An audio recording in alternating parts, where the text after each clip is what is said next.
Thank you. So this is June 26, 2023. Welcome to today's regular meeting of the Honolulu Board of Water Supply. Madam Secretary, can we please Sure. have a roll call? Thank you, Chair. Vice Chair Capozro, I'm participating remotely from my home office and I'm alone with the door closed. Matt Sword, I'm I'm participating remotely in my house, and I'm here alone. thank you. Board Member Nalegu Anthony, Here, I'm in a hotel room and I'm participating alone. thank you. Board Member Jonathan Kanashiro, Here.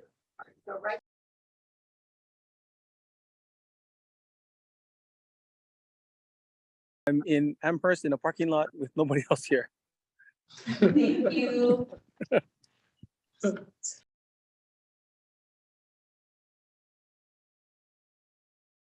Participating in my office at Kapolei Hale with the door closed.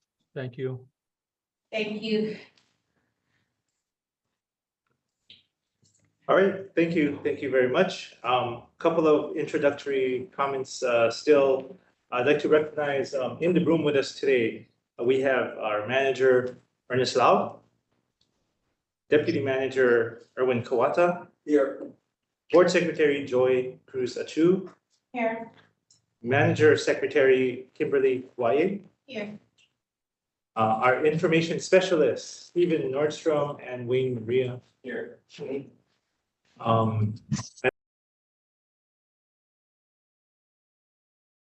Always, we're making this meeting possible and providing flexibility, allowing participation by Zoom as well as in person. Joining us by Zoom are our corporation counsel for the department and the board. We have Jeff Lau and Jessica Wong. Testimony for today was available via various means. We had written testimony available, oral testimony. We also have in person, I do believe we have a couple of testifiers standing by. And you can also, going to our website, boardofwatersupply.com. I'm sorry, yes, Board of Water Supply spelled out .com, and request to provide online testimony through the link there. Again, that's boardofwatersupply.com/testimony. Once you register, you will be given further instructions to testify. If you are testifying, a friendly reminder that you will have 2 minutes to state the position. A timekeeper will alert you when you have 1 minute and then 30 seconds left to wrap up comments. When the 2 minutes are up, we respectfully request that you end to allow room for the next testifier. The board packet and the meetings available for the meeting are accessible also on our website at www.boardofwatersupply.com/boardmeetings. The meeting is viewable via live streaming on our website as well on www.boardofwatersupply.com. It is also being recorded for awareness. Moving back to the agenda requiring board action today, we have the approval of the minutes of the public hearing and the regular meeting held on May 22nd, 2023.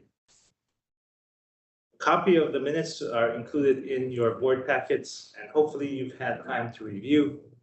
I'd like to entertain at this time a motion to approve the minutes of the public hearing and regular meeting held on May 22nd, 2023.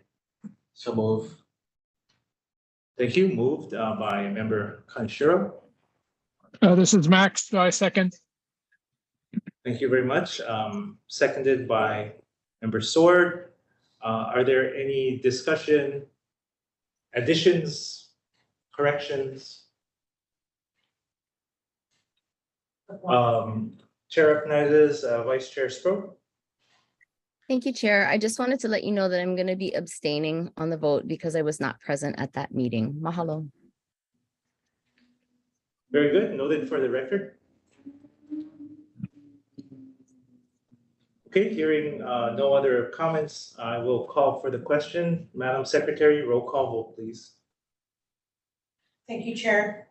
Board Member Max Sword, Aye. Board Member Naleku Anthony, Aye. Board Member Jonathan Kanashiro. Aye. Board Member Edwin Sniffen. Aye. Board Member Warren Mamizuko Aye. and Chair Brian Antaya. Aye. Chair, motion passes with 6 ayes and 1 abstention. Thank you very much, members. The minutes of the public hearing and regular meeting held on May 22nd, 2023 is hereby approved. All right, next on the agenda here, we do this once a year, every year. It's the election of the chair and vice chair of the Board of Water Supply, beginning July 1st, 2023. So let me make some introductory comments here. So, Kapua and I, we've been chair and vice chair respectively since 2016. My kids were still small back then. And it's been certainly an honor and pleasure to be selected year after year. But Kapua and I term out in 2 years. So we've been thinking it's a great time to do some serious succession planning. And it's because it's part of what I do for a living. I know that succession plans in any organizations are difficult. It's never easy. Sometimes it takes time. So we have to start. And it's also one of the most important things that an organization and leadership needs to do at all levels. And I know I've been asking the department about it, but I think that we should walk the talk and do it here at the board level. So prior to today, I've talked with some of you. I believe further discussion is necessary. I believe the consensus is to keep our current officers in place with the understanding we will engage in serious discussions and hopefully make an actual change in the next few months. I hope that every board member, other than Kapua and I, gives serious thought to taking a leadership position. I know Nalehu has expressed strong interest, but no one can do it alone. So I would encourage others to consider leadership positions as well. So if I can have a motion to keep our current officers in place with the understanding we will engage in serious discussions, hopefully make an actual change in the next few months in the most expeditious manner possible, is the motion that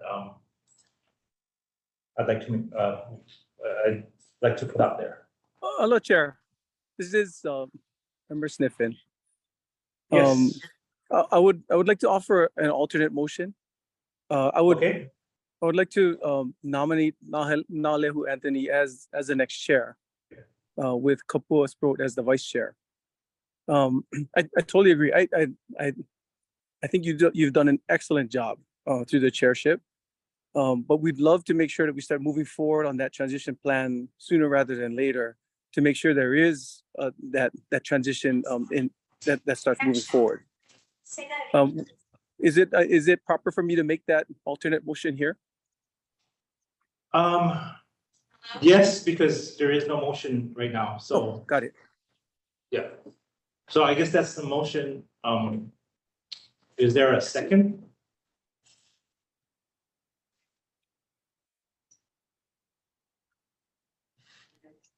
Which motion are you talking about? The first or the second one?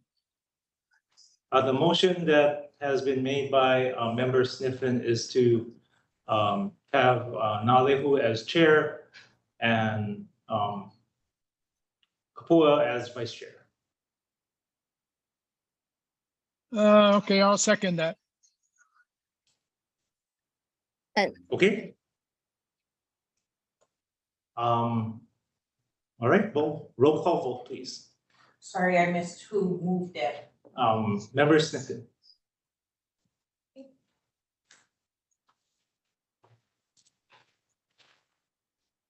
Vice Chair Kapua-Sproat, Aye. Board Member Max. Mr. Chair, do we have a discussion on this first before the vote? Oh, okay, sure. No, just an inquiry on my part. Is there, do we need any discussion on the motion before we vote? We don't have to, but if you folks have any comments, certainly. I would like to have some discussion on the motion. If you, Me Yeah, too. normally, Robert's rules usually allows that. So that's the reason why I'm sorry. I'm stickler for Robert's rules. So discussion.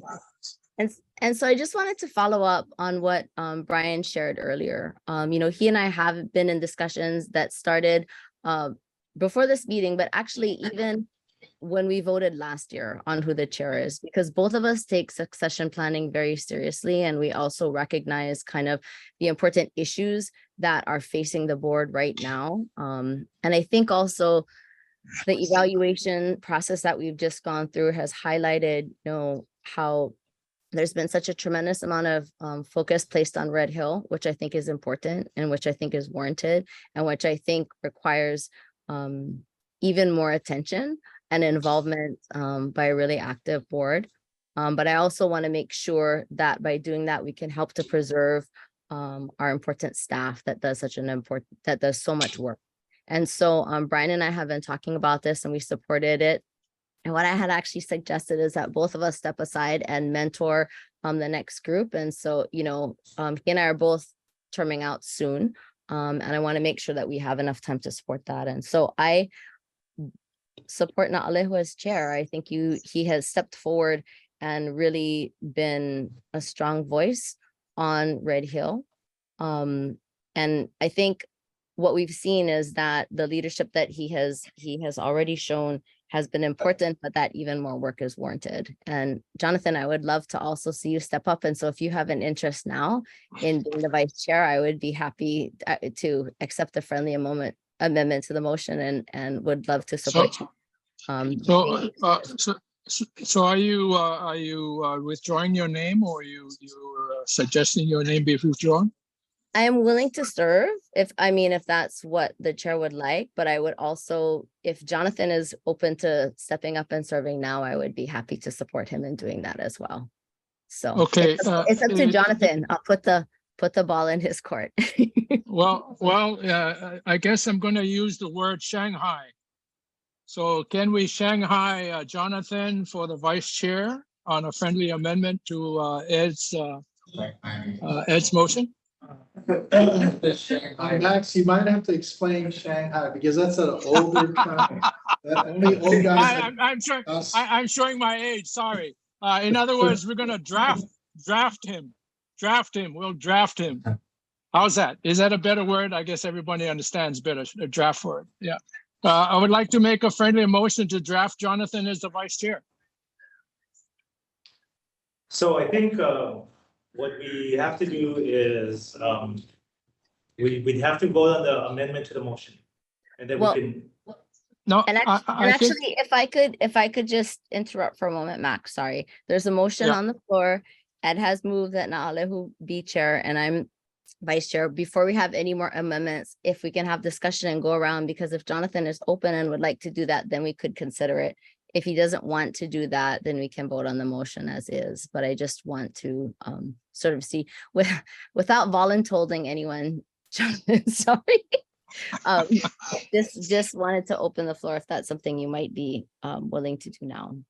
And if not, to me, mentorship, all of us play an important role on the board, and we can all lead and support one another regardless of what the title is. That's always been sort of my approach to this. And so I'm willing to help and support whether I'm the chair, vice chair or not. To me, the title is less important than the time and the ability to do the work. So I'll pop it over to John. Yeah. Okay. Well, anyway, I was going to say something, but I'll shut up and let Jonathan say something. Well, as a freshman board member, I learned about this election process a few days ago when the agenda came out. So I'm still learning, and my priority as a board member is really clarity in the transitioning process and succession planning. So I think, at least for me personally, these motions and what we're doing right now is not, it's too fast for me to make a sound decision. And I don't think that's the right, at least in my opinion, I can't vote yes or no, for these things. So, because succession planning is planning, right? And in my head, planning is not, this doesn't constitute as planning to me. So I need to learn more about the process, roles and responsibilities, whys and whys not of this whole leadership transition. Keeping in mind that this is my priority as a board member is the transition from new to the new generation, both at the board level as well as at the supply level, the board of water supply level. So respectfully, Kupola, thank you very much for having faith in me. I will step up if and when I understand more about the process and what it takes. I will step up for everyone. I don't know if that's today, but respectfully, I'm gonna abstain from both votes because I just don't think I don't think succession planning can happen this quick, at least in my mind.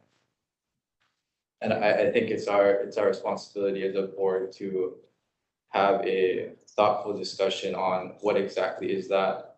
And I think we need to do it. I think we need to do it now and continue the discussion in the short term. Have a set date as to what is the plan and act on it. That's just my opinion. So I wanna put that out there for everyone. Okay, so as much as I'm trying to kick John under the table to get him to take it, he's expressed his desire, his intentions. So is there further? I guess the motion would continue to stand on this, whatever. Nalehu? Yeah, Mr. Chair, if I could, just to add a little bit of clarity to this, I think we have a few things on the plate that require our attention. None of the things are new today. We've been talking about them for months. At the top of the list is succession planning. We have a manager who has been in an all-out sprint for 18 months, every single day, dealing with Red Hill. And, one of the comments that came back on his evaluation was the need to be a manager that oversees all the things. And so, I have been since last year when this topic came up, and I had an answer close to John's about wanting to learn more, but also wanting to take the lead on as a board member on Red Hill. And so, part of this conversation is making sure that the manager has a board member that's going to continue to oversee the Red Hill issue. And I think that dovetails into this larger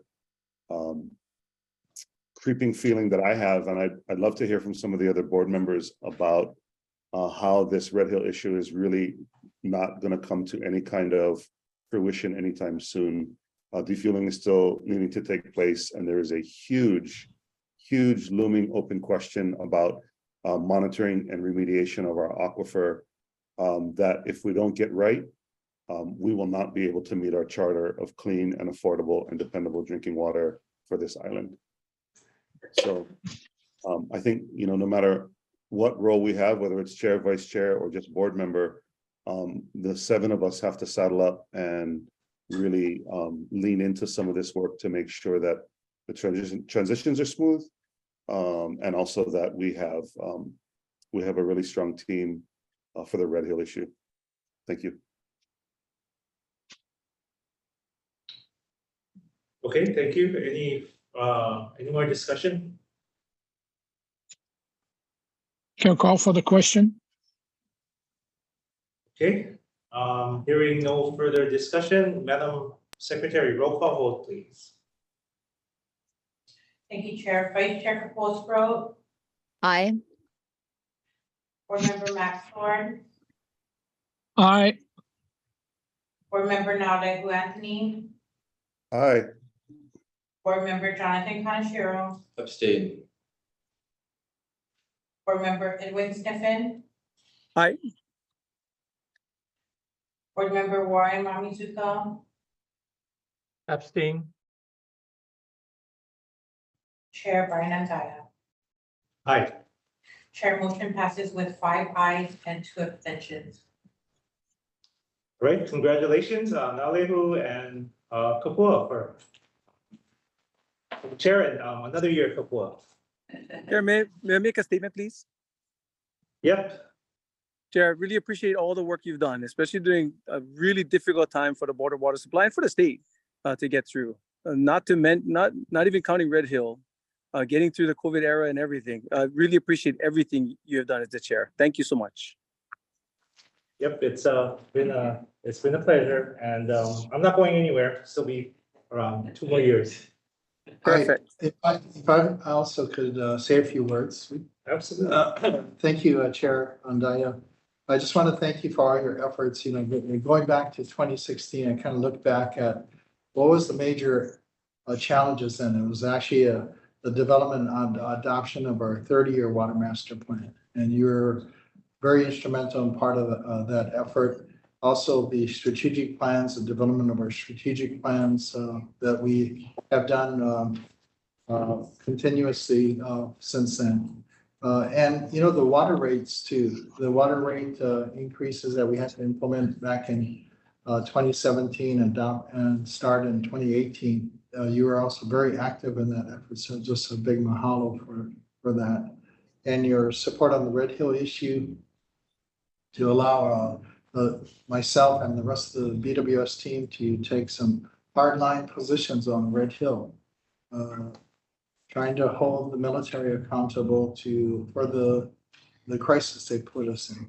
So I just want to say thank you.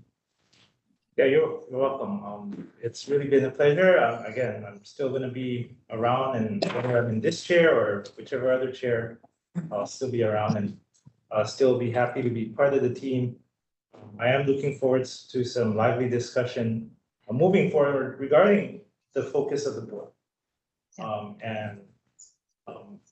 You know, I've always felt that the board it's more than a single issue. I think we've gotten to have some interesting discussions right in this meeting today regarding the rate study and everything else. So there's certainly a lot of work, no shortage of work to go around. So I look forward to being part of that. Thank Yeah, you. and Chair, I'd also just like to express my heartfelt mahalo for all of the time in Aloha over the last many, many years. It feels like we've been doing this a long time together, and I think you couldn't have said it better. There is so much more. There's so much work that remains to be done, and I look forward to your continued leadership with the rate study and so much more. So mahalo. All right, let's move the show along. So next we have item number 4, requiring board action. It's the adoption of resolution 967, 2023. This is the reimbursement of capital expenditure from the proceeds of indebtedness. Chair recognizes Mr. Joe. Good afternoon, board chair, new board chair, other board members. We recommend the adoption of resolution 967, 2023, which is the reimbursement of capital expenditures from the proceeds of indebtedness. This resolution brings the Board of Water Supply into compliance with the section 1.150 of U.S. Treasury regulations and does not bind the board to make any expenditures or incur any indebtedness. Basically, this resolution gives us flexibility in applying and using our previously acquired bond funds. And so we respectfully request passage of the adoption of this resolution. I'll be happy to answer any questions. Okay, members, resolution is displayed on screen. It's also as part of your packets. This does require approval, so may I have a motion to approve resolution number 967, 2023. Yeah, this is Max, so moved. And this is Kapua, second. Right, and is there any discussion?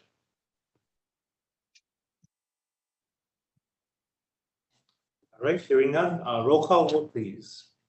Thank you, Chair. Vice Chair Sproul, Aye. Board Member Maxor, Aye, Board Member Nale Anthony, Aye. Board Member Jonathan Kanashiro, Aye. Board Member Edwin Sniffen, His phone time, so he just got disconnected. thank you. Board Member Warren Mamizuko, Aye. Chair Brian Antaya. Aye. Chair motion passes with 6 ayes. All right, thank you. Resolution number 967, 2023 is approved. And while we have Joe here, we now move to resolution number 968, 2023, authorizing up to $100 million principal amount of Series 2023 on the State Revolving Fund, or SRF, Water System Revenue Loans. Chair recognizes Mr. Joe Luther. Thank you, Board Chair, board members. We recommend adoption of this resolution 968, which authorizes us to issue SRF funds or state revolving fund loans to fund different capital improvement projects that qualify for, that are eligible for those funds. We're asking for $100 million resolution or authorizing power. Generally, we do this every several years. Specifically, this, we have several programs, projects listed at the bottom of the resolution in Kapolei and the Kalaoa desal plant, which comprise about $50 or $60 million in SRF fund, proposed SRF funding. The additional $50 million is for other funding as it becomes available over the next several years. Generally, in the past, we have exercised about $10 or $20 million in SRF funding. So we would expect that those amounts would probably continue into the future in addition to the projects that were just listed. All right, thank you. Members, the resolution was included in the board packet. It was also displayed on the screen. Are there, let's have a motion first to approve resolution number 968, 2023. So move. Okay, second, moved no, by- this is Max. This is Max, second. Okay, thank you. Moved and seconded to approve resolution 968, 2023, authorizing up to $100 million principal amount of Series 2023 State Revolving Fund Water System Revenue Loans. Madam Secretary, roll call vote. Mr. Chairman, before the vote, I have a quick question. Okay, go ahead. Quick question is, how does this affect any of our bond issues and so forth down the line? No, I don't anticipate this affects our bond issues. SRF loans are subordinate to our municipal bond issues. Okay, all right. Well, thank you, Mr. Chair. So, any further discussion? Yes, Jonathan? I just have a quick question is it structured kind of like a revolving, like, is it like a credit line almost, so you can pull one? No. No. It's, they generally reimburse us as we expend the money on projects. It's a revolving fund loan from the state standpoint, because when the federal government gives them a capitation grant, which is a bundle of federal money, which they loan to us. When we pay that money back, the state is able to revolve it and loan it out again. So it's revolving from the state standpoint, not from our That's standpoint. just like a floating rate. Yeah, it's a floating, no, they are fixed rates. Generally, the rate, it depends on the size of the loan and the type of loan, generally the rate is probably between 1.75% and 2.75%. On a 20 to 30-year bond, which is generally less than our municipal revenue bonds. Oh, yeah, I just saw this 8%, do not exceed 8%, I kind of go. Oh, It's not low that, yeah, that's just it. It is not to exceed Yeah, 8%. but it's way below that often. Yes, it's actually, and also as part of the SRF program, at times they have a principal forgiveness. And at times they would forgive up to, $1 million in principal on a specific projects. Oh, yeah, thank you. You're welcome. Okay, anyone else? All right, let's call for the question. Madam Secretary, roll call vote, please. Thank you, Chair. Vice Chair Capozzo, Aye. Board Member Max Sword, Aye.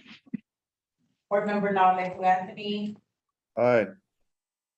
Board Member Jonathan Kanshiro, Aye. Board Member Warren Ramizuka, Aye. Chair Brian Andaya. Aye.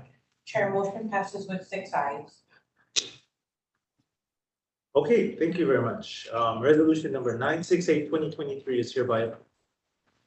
Our next item requiring board action is to determine the role of the Board of Water Supply in the water rate study process and creation of a permitted interaction group pursuant to Hawaii Revised Statutes 92-2.5B. Measure. Okay, thank you. Thank you, Chair. This is a recommendation or request from myself that the board consider putting together this permitted interaction group, which can be up to, for the Board of Water Supply with 7 members, up to about 3 members, because four members would constitute a quorum and not be allowed under this. This will allow the 3 board members that are selected or voluntold to serve on this, to actually work very closely with myself and the rest of the BWS team on the development of new water rates for a period scheduled from maybe about 2024 to 2029. It'll allow those 3 members to participate in meetings, public meetings, the public hearings without having to be sunshined or notice sufficient. Although all of our public hearings are going to be properly sunshined. So we welcome the involvement and help from the 3 board members, Chair, up to 3 board members are interested in serving this effort. We are on a quite tight timeline here, which will be covered later in our presentation to the board. All right, so members, we have our water rate study coming up. As you know, it's extremely important, especially given our budget, current budget. I'd like to call for any volunteers. So we can have 3. Okay, I see Actually, Member Kaneshiro. Chair, I'm not sure. I wanted to volunteer because I know this is important to you, perhaps even to chair the PIG if you would be interested. So I've got Member Kaneshiro. Anyone else? I mean, Yeah. well, let me ask anybody. Yeah. Yep, I'll volunteer there, Mr. Chair. Okay, Max, you're is also volunteered, so that we've got 2. We need 1 more. Anyone else? Okay, given that there's no one else, I'll be happy to be part of the permitted interaction group. Thank you, Chair. And thank you, Max, and thank you, John. Did you need a motion? This is for action, so you'll have to do a motion and take a vote. Okay, can I entertain a motion to create a permitted interaction group or PIG for the water rate study process, consisting of myself, Member Kaneshiro, and Member Sword. I so move. This is Kapua. Second. It's not allowed. Okay, moved and seconded. Is there any discussion? Hearing none, Madam Secretary, roll call vote, please. Thank you, Chair. Vice Chair Capostrol, Aye. Board Member Max Sword, All right, Board Member John Anthony, Aye. Board Member John Conashiro, Aye. Board Member Ward Mamizuka, Aye. Chair Brian Zaya. Aye. Chair motion passes with 6 ayes. Okay, thank you. We have a permitted interaction group for purposes of the water rate study, consisting of members of Kaneshiro, Sword, and myself. Thank you. All right, next item for information. We have an update on the Board of Water Supply's response to the potential impacts of the Red Hill fuel contamination. Thank you and good afternoon, Board Chair and Board members. The following is an update on the recent Red Hill updates and developments. In the past month, many of the governing documents related to Red Hill were updated and were at the center of our discussions with the regulators, the Navy, the community, and at various events and meetings. As shown on this list, discussions at the Joint Task Force Refueling Open House, the Fuel Task Advisory Meeting Committee, the Fuel Tank Advisory Committee Open House and Meeting, the Red Hill Remediation Roundtable, and our quarterly meeting with the 3 ATMOs. Our discussions focused on the updates of refueling and closure of the Red Hill bulk fuel storage facility, as well as the finalization of the 2023 consent order, which I will go into details a little later in my presentation. We originally had a scheduled meeting with the Assistant Secretary of Navy, Ms. Meredith Berger, but due to last minute conflicts, we met with Captain James Sullivan and his NAFAC team instead. The meeting was a follow-up on our request for a briefing on their GAC treatment facility at Red Hill for their Red Hill shaft, as well as our long-standing request to sample at the Red Hill shaft. So tentatively, we are scheduled to sample at Red Hill shaft in the first week of August, and the details are still being finalized and discussed. On defueling, as I mentioned last month, the updated defueling plan supplemental 2 expedited the defueling process to start in October of this year and finishing January of 2024. Vice Admiral Wade explained that 100,000 to 400,000 gallons of fuel is going to remain in the facility at the end of defueling because the residual fuel that there will be residual fuel that's going to be trapped behind about 2,000 valves and at low points of the pipelines that cannot be gravity drained. So the remaining fuel would need to be manually removed, and the Navy is not too sure how long this might take. But based on this morning's Star Advertiser Spotlight, Vice Admiral John Wade said that they're working on putting together a timeline regarding that final last defueling of all the ones within all the fuel remaining in the pipelines, behind the valves and things like that, and should be providing us an update by the end of this year. And to our knowledge, the regulators, the Environmental Protection Agency, EPA, and the State Department of Health has given Joint Task Force conditional approvals on this defueling plan. So defueling is moving forward as planned. And the regulator is also required the Navy to prepare an environmental assessment for defueling. The document was published on June 9th through the Joint Task Force website, and a public meeting was held at the Ke'ehi Lagoon on June 15th. The environmental assessment analyzed the risk of defueling and options of relocating the fuel, such as 1, using the fuel for normal operations, 2, relocating the fuel to other military installations around the Pacific Rim, and 3, commercial sale of portion of the fuel to be relocated. The document is currently undergoing public comment period through June 30th. And based on the public inputs, the final documentations will be Final determinations will be made and published in the final EA, which is expected by the end of August. And on the bottom left of this slide, you can see that this is the latest defueling dashboard as of June 15, which shows that the Navy has completed all 253 repairs required for defueling, and they are now going through a series of testing and training drills. Here are some of the information poster boards that were displayed during the defueling open house and the FTAC meeting. The poster board shows a portion of the defueling process, which is broken down by different phases. First, it involves repacking the lines, which means they're going to introduce fuel from tanks down to the pipelines. Then the tank mains will be drained, which is the center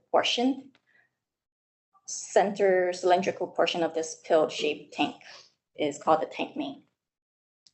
And then followed by the tank bottoms. Here on the left is a better diagram showing the breakdowns of each of sections. Once all the flowing fuel within tanks are emptied, the lines are then unpacked or defueled. You may notice on the bottom of this diagram, there's that orange portion that's called the sludge. That is planned for removal during the initial cleaning of the tanks in preparation of the closure of the facility. On closure, the tank closure plan supplemental 2 was released at the end of May. In this update, the Navy proposed removing the 3 fuel pipelines between the tank farm and the pump house at Pearl Harbor. The closure process will take approximately 3 years, with final closure by August 2027. However, the 3-year estimate does not include preliminary planning, programming of the funds, design, and contractor procurement. This infers that the closure process could take a little bit more than 3 years. And the Navy's preferred choice of closure remains as alternative 1, which is close in place after cleaning the tanks. Under the Department of Health's suggestion, the Navy is currently looking into beneficial reuse of the tanks through their contractor Nakapuna companies. The results from this beneficial reuse survey will be available end of this year around November. Last, we have the 2023 consent order between the EPA, Department of Navy, and the Defense Logistic Agency, DLA, was finalized at the start of June.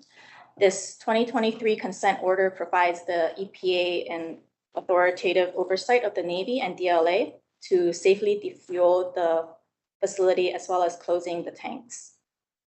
There are 2 parts or phases to the consent order. Phase 1 involves the physical defueling, cleaning, and closing the facility in a manner that's approved by the EPA. Phase 2 involves a site assessment and conducting any necessary release responses to the soil and groundwater that may have been contaminated by the Red Hill fuel tanks. The 2015 administrative order on consent is still in place, and the requirements from this AOC are still active, such as the investigation and remediation of past releases, as well as groundwater protection and evaluation, such as the groundwater model and monitoring. Upcoming events. In the coming months, we will continue to monitor and provide feedbacks on all the moving documents. We have our regular subject matter expert meeting scheduled, as well as the Red Hill Remediation Roundtable.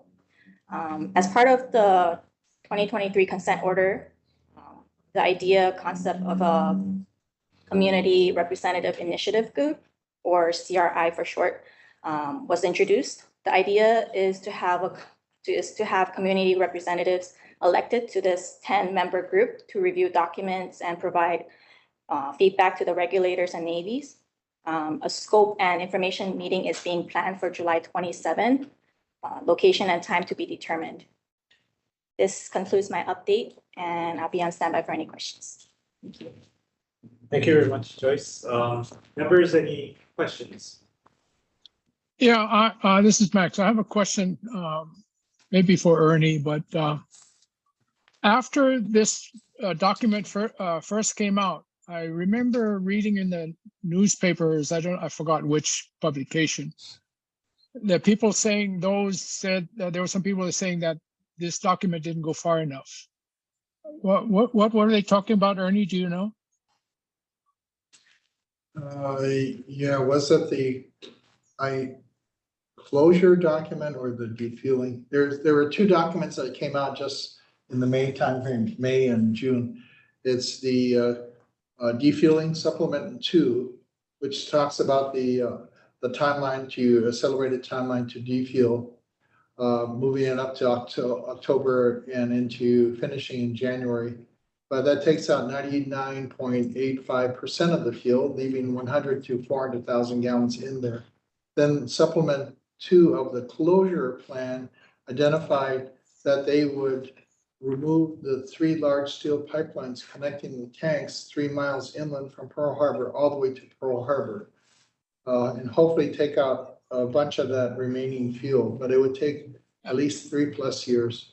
So I'm not sure. Maybe it had to do with what happens if there was a spill again. I think if I remember correctly, there was enough. They didn't think there was enough punishment if there was another spill.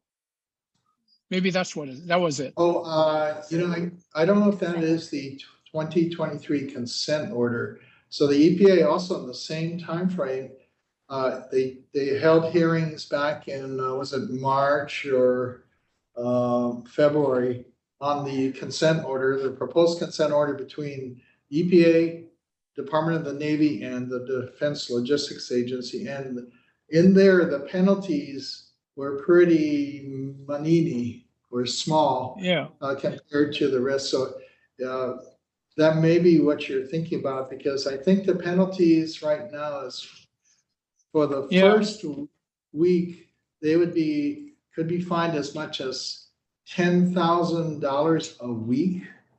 And then each subsequent week at up to $5,000 a week, which we thought was pretty low for such a critical and dangerous facility. That the penalties for non-compliance with the consent order was pretty small compared to the risks and consequences of problems out of the Red Hill facility. Okay. Was that addressed somewhere? No, the EPA and the Navy and DLA signed the documents final.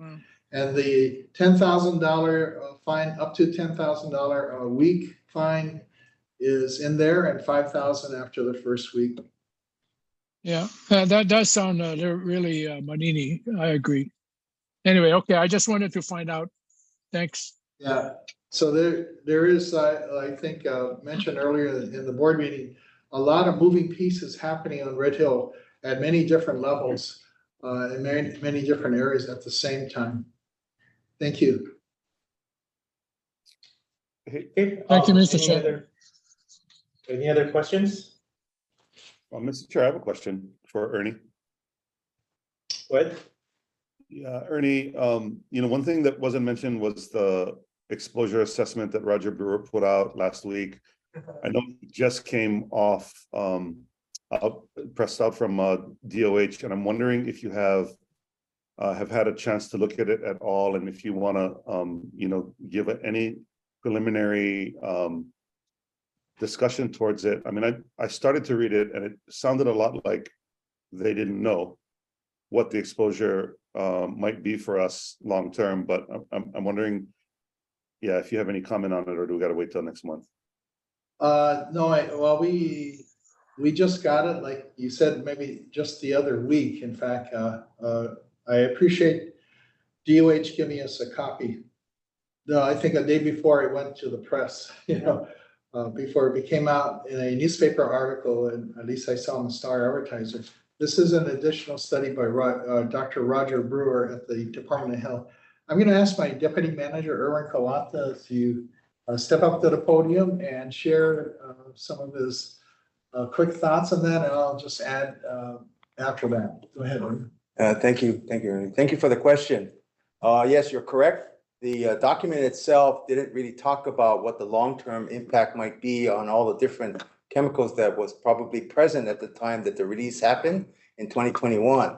But it did talk about different kinds of chemicals, and it kind of acknowledged the presence of not only petroleum constituents, but as well as additives such as de-icing, kinds of chemicals that's present inside of the jet fuel. So the paper itself kind of acknowledged all of that presence, which was kind of the thinking that was going on over the last several years. So it's a very important document. We are having our technical team take a look at it right now, and we'll come up with our assessment as soon as that evaluation is completed. So one of the, Thank you. Lehu, just to follow up, one of the questions I had after just taking a very quick, thank you, Erwin, a quick look at it was a question to the Department of Health. Given that latest report, would they be open to amending their health advisory that was issued back in, I think, 2021? So that might allow people impacted by the drinking the jet fuel contaminated water, maybe to be able to get access to better medical care. I didn't get a response yet, so that is still top of mind for us too. Thank you. Yeah, if I could, Ernie, and I just had a chance to just kind of glance over it, but with these large looming questions of we don't know, I think the thing that stuck with me was just pointing towards this idea that we need to be very, very cautious as we move forward as the purveyor of water, just because of these massive questions that are unknown. And maybe a good point to think of is that whatever, the Department of Health was able to get the information on the additives in the fuel. There's still 104 million gallons stored right over our drinking water aquifer that could, in all likelihood, also contain similar types of additives. Yeah, I'd look forward to seeing what the technical team comes up with when they're ready. Thank you. Thanks. Okay, any further questions? Okay, hearing none. Thank you very much, Joyce, for the report. Thank you. All right, next item for information is the update on the draft proposed rate schedule and input from the board. Actually, Chair recognizes. I'm sorry, Chair. Do we have any testimony on the Red Hill item? I thought I had. Yeah, there might be a testifier. Susan is. Oh, okay. We have. Yes, sorry that's about right. that. I knew you were And going to maybe testify, others. but this, no way. Ms. Pacola Davis, Well, I narrowed my 20 pages down to 2 pages so that you could follow my testimony. The rest of it is all my research that I do to keep you all up to date. So my main talking point today is about closure.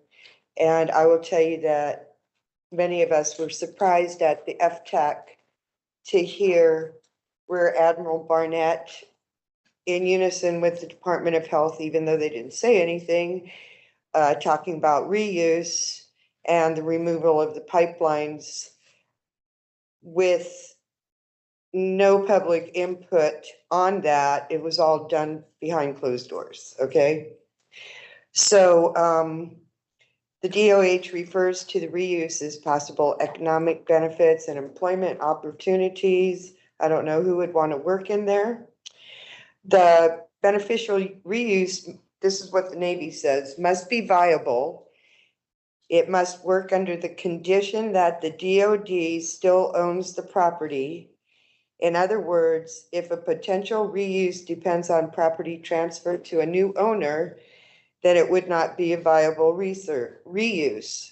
So there's a lot of spinning going around thinking that, oh, you're going to make it a museum and we're going to charge people to go in there and we're going to get revenue. And that is not what's going to happen if they even get a reuse. The removal of the pipelines is going to take 3 years or more, as previously stated. The during the FTAC, the solid waste manager from Department of Health alluded to the Hawaii Revised Statute 382G, which talks about reuse, recycle, and repurpose, or 3 Rs, okay? And they're using that as the reason why they're talking about this repurposing. 382G does not have anything to do with this, and Barnett writes that the reuse is outside of the scope of UST closure requirements, and there. So supplement 2 became very important to me. I think the surprise, I don't know if you were surprised, Ernie, but I was surprised to hear it sounding like a done deal. And quote unquote, Rear Admiral Barnett said, "This was requested that we look at this by Department of Health during a 14 July meeting last year that we had with senior Navy leaders and the Department of Health." The rest is in my document. Thank you. Thank you, Susan. Thank you very much, Ms. Picola Davis, and for the testimony. Okay, members, anything further on this item? Okay, hearing none, we're going to move to the next item here. I think it's the update on the draft proposed rate schedule and input from the board. Chair is the honor of welcoming back Mr. Dave Ebersole and Joe Cooper. Start off, say something. Thank you, board chair, board members. Yes, we've been working diligently on updating the cost of service study and making our rate study. We've had several meetings with our stakeholder advisory groups and got their input. And we've put together a package with the help of our consultant, CDM Smith. And he will be presenting the results of that and asking for your input and guidance. And much like we did last rate study to establish some guardrails before we go out and finalize our rate study. So with no further ado, Mr. Dave Ebersole. Thank you, Joe. Thank you, Chair, members of the board. Thank you again for the opportunity to present information on proposed updated water rates. This presentation is the result of many months of hard work by BWS staff and evaluation of current situations and opportunities. So what I'd like to go through today is a review of the existing water rate structure, a discussion about current conditions, and then a consideration of potential water rate options and a special emphasis there on seeking your input to that. So this is a review of the current water rates. Here, residential customers pay more as their water usage increases. And if we look at the top, we're looking at single-family residential water rates. And 90% of the Board of Water Supply's customers are single-family residential customers. And they use about 35% of the total water in the total potable water in the BWS system. The first 2,000 gallons of usage per month is charged at $4.46 per thousand. From 2,000 to 6,000 gallons is $5.25 per thousand. And then over 6,000 gallons per month, it goes to $5.85 per thousand. And then finally, the top tier is at over 30,000 gallons, that's $9.25 per thousand gallons. Now, about 10% of BWS single-family residential customers use 2,000 gallons of water a month or less. The median usage for BWS customers is 6,000 gallons per month, so half the customers use 6,000 gallons a month or less, and half use 6,000 gallons or more. And then the top 10% of users, 3% of users are up over 30,000 gallons per month in usage. So an inclining rate structure everybody gets the benefit of that lower price for the first 2,000 gallons. And then the more you pay, the more you use for each increment, the more you pay. Multifamily residential tiers are very similar, although they're set a little bit lower to reflect the fact that there is not as much outdoor irrigation associated with multifamily residential. So the essential needs tier, again, is at the first 2,000 gallons. Tier 2 is 2,000 to 4,000. That's at $4.43 per thousand. The third tier is $5.03 per thousand. And then the top tier in this instance, over 10,000 gallons per month, that's at $5.98 per thousand gallons. The total number of multi-unit resident or multifamily residential connections represents about 4% of BWS's connections, and they use about 20% of the water. All non-residential customers, these are hotels, government facilities, schools, parks, hotels, they all pay the same rate. That's $5.27 per thousand gallons. This is about 5% of the total customer base, and they use about the same amount as single-family residential, about 35% of the total usage. Agricultural customers pay a lower rate, and this reflects the desire to encourage local farming of fresh, healthy produce. This has been a structure, what's called a declining block structure, meaning the more that's used, the less that is paid. And again, this is to support local agriculture. So the first two tiers are just like single family residential. The first 2,000 gallons is at $4.46 per thousand. Then 2,000 to 6,000 is $5.25 per thousand. And then everything above that is at $2.12 per thousand gallons. Agricultural customers are a little less than 1% of the total customer base, and they use about 2.5% of the water. There are also non-potable and recycled water rates that have varying cost per thousand gallons associated with them. The non-potable rate is $2.90 per thousand. Two types of R1 customers. Gulf, they pay 65 cents per thousand gallons, and R1 other customers pay $1.96. And then RO, reverse osmosis, this is demineralized water for very specialized industrial purposes.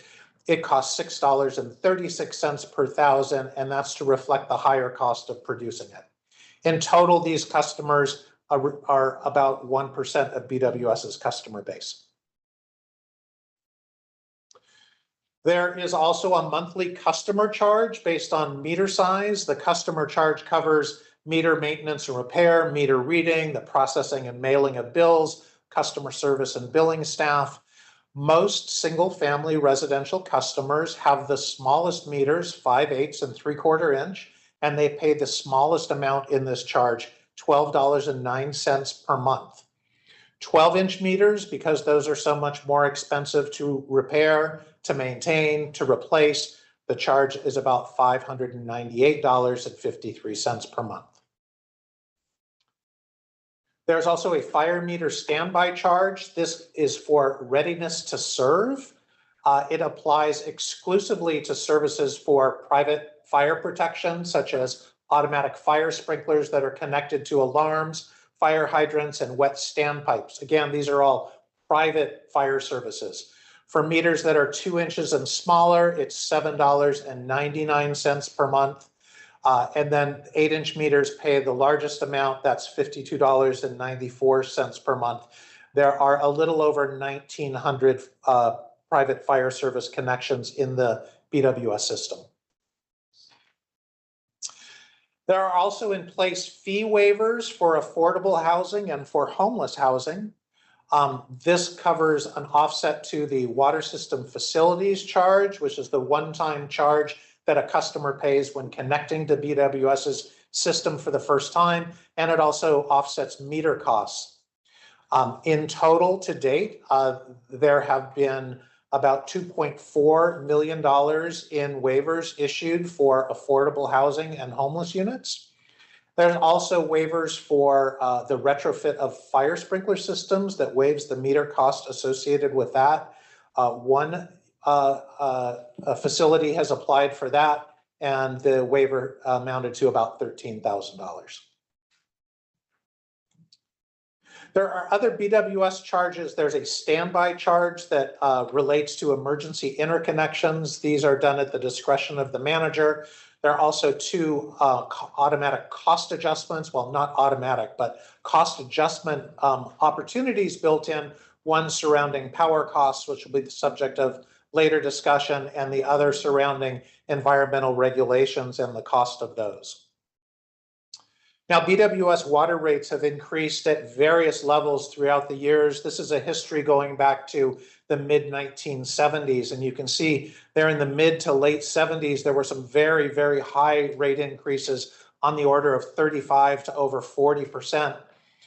Then it dropped down. There was a period of no increases, and then some steady increases in the late 80s, early 90s, around the 10 to 15% level. Then a number of years without any increases, and then from about 2007 to 2016, a series of year over year, back to back, roughly 10% per year increases. A couple years without any while the board was preparing the Water Master Plan, Long Range Financial Plan, and Water Rate Study. And now we're closing out the time frame on the series of rate increases resulting from all of that work. 2%, 2%, 4%, and 4%. And the end of that rate schedule coincides with the end of this fiscal year, as you're aware. What was considered in the long-range financial plan that was last approved by your board in 2021 was a series of year-over-year rate increases going out into the 30-year projection. So that was the plan that was anticipated back in 2021. Now, if we think about current conditions, it's obviously not exactly the way it existed in 2021, right? Something really big happened to all of us in 2020 called a global pandemic, and not a single person here or amongst the BWS's ratepayers was unaffected by that. It certainly impacted a number of things, including some important financial conditions. It started a series of shortages in supply chains that has had an upward pressure on inflation, and increases in inflation have certainly impacted the BWS's purchasing power. This chart shows from fiscal year 19 to fiscal year 23. The top blue line is the cumulative increase in inflation over 20%. The yellow line is the cumulative increase in BWS's revenues over that same period of time, about 12.5%. The difference between those is a little over 7.5%. Basically, there's been a loss of purchasing power that BWS has experienced as a result of that much greater rate of inflation compared to annual revenue increases. As you're aware, there's also been a starkly upward trend in power costs. The cents per kilowatt hour, here it's shown from about mid-2020 to almost current, and it's increased dramatically from roughly 12 cents per kilowatt hour to around 30 cents per kilowatt hour. And while the Board of Water Supply's total power usage has been on a downward trend, as shown in that purple line, the total power costs have gone up significantly, and in fiscal year 23, they're projected to be about $8 million over budget. There's been discussion today already about Red Hill. What we haven't talked about is the cost in new facilities associated with the Red Hill response. That's anticipated to be over $200 million in exploration and construction of new sources, an as yet unidentified amount of increases in operations and maintenance costs, and uncertainty over how much of that will ever be recovered so that it doesn't have to be paid for by BWS ratepayers. Another uncertainty that's just coming to the forefront is regarding PFAS, or per and polyfluoroalkyl substances. This is a large group of chemicals in use since the 1940s in a multitude of products, both industrial and within our own homes. The EPA is currently moving to regulate this, they proposed a draft maximum contaminant level of 4 parts per trillion for a couple of these different compounds. And I know a part per trillion is hard to visualize, so an analogy is that if you dug a trench 2 feet wide and 1 foot deep around the entire 227 miles of Oahu shoreline and filled it with water, and then put 1 drop of food coloring in that 1 drop of food coloring is roughly equivalent to a part per trillion. So we're talking about phenomenally small concentrations here. Currently, BWS has 7 sources with detections of PFAS, albeit all below the proposed MCLs, but the future impacts of this are certainly uncertain at this time. So that's a quick overview of current conditions. Now we want to take a moment to consider potential water rate options and in particular, seek your input. There's 3 primary steps to rate making. There's first the determination of the revenue requirement, and this is quite simply a comparison of existing revenues with proposed operating and capital costs and seeing are those existing revenues adequate or is there a gap that needs to be filled by future revenue increases. Then we look at the cost of service, and each of the different customer classes, single family, multifamily, non-residential, and others, have different costs of service associated with them because they each use water differently and have different water use patterns. And finally, we look at the rate design, which gives consideration to the level and structure of rate increases, or actual rates, I should say, for each class that's served by BWS. So focusing in on the revenue requirement. There are 4 major drivers of the revenue requirement. This includes operations and maintenance expenses, the planned capital program and how it's paid for, whether it's in cash versus debt. And you've heard from Joe earlier today about use of SRF loans, use of money raised through bond financing. There's also reserves and working capital and addressing how prepared is BWS to respond to various trends and risks. At the end of the day, this is all about a balance between water service adequacy and dependability and infrastructure costs and rate affordability. And over the past many months, staff has taken a very deep look at this and trying to come up with an appropriate balance between these 2 things. On the one hand, if we look at the plan that was the long-range financial plan that was adopted previously and say, what would it take to stay on plan given the current financial conditions and issues that the board is facing? It's anticipated that that would require annual revenue increases in excess of 13% per year. Those are big increases. The benefits of that would be staying on plan, continuing to increase pipeline replacement on path to achieving 21 miles per year, meeting all the working capital targets, maintaining strong bond ratings, and of course, the levels of service that BWS customers currently enjoy. On the other hand, and it's recognized that there's never a good time to raise rates and that BWS customers are not fully recovered from the global pandemic, of course. But so ask the question, could we just freeze rate increases and not do any for now? And the reality of that situation is a rapid drop in BWS bond ratings due to inadequate funds. That results in a loss in the ability to borrow money affordably. And over the next 3 to 4 years, we would expect that to result in a near halt to the capital projects, because the only way that the board would be able to pay for them would be with cash on hand and not have the ability to leverage bond funds or other external sources of funding, such as state revolving funds. We'd also anticipate a significant cut to O&M budgets and the potential for water service interruptions. At the end of the day, in the long run, taking that kind of action just is kicking the can down the road and leads to bigger increases later. And so here we are asking these difficult questions about what to do in the light of those two extremes in the set of trade-offs.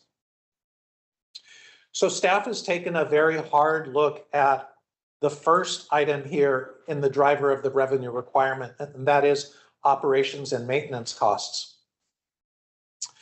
This chart is showing the historical budgeted and actual amounts of operations and maintenance costs going back to 2013.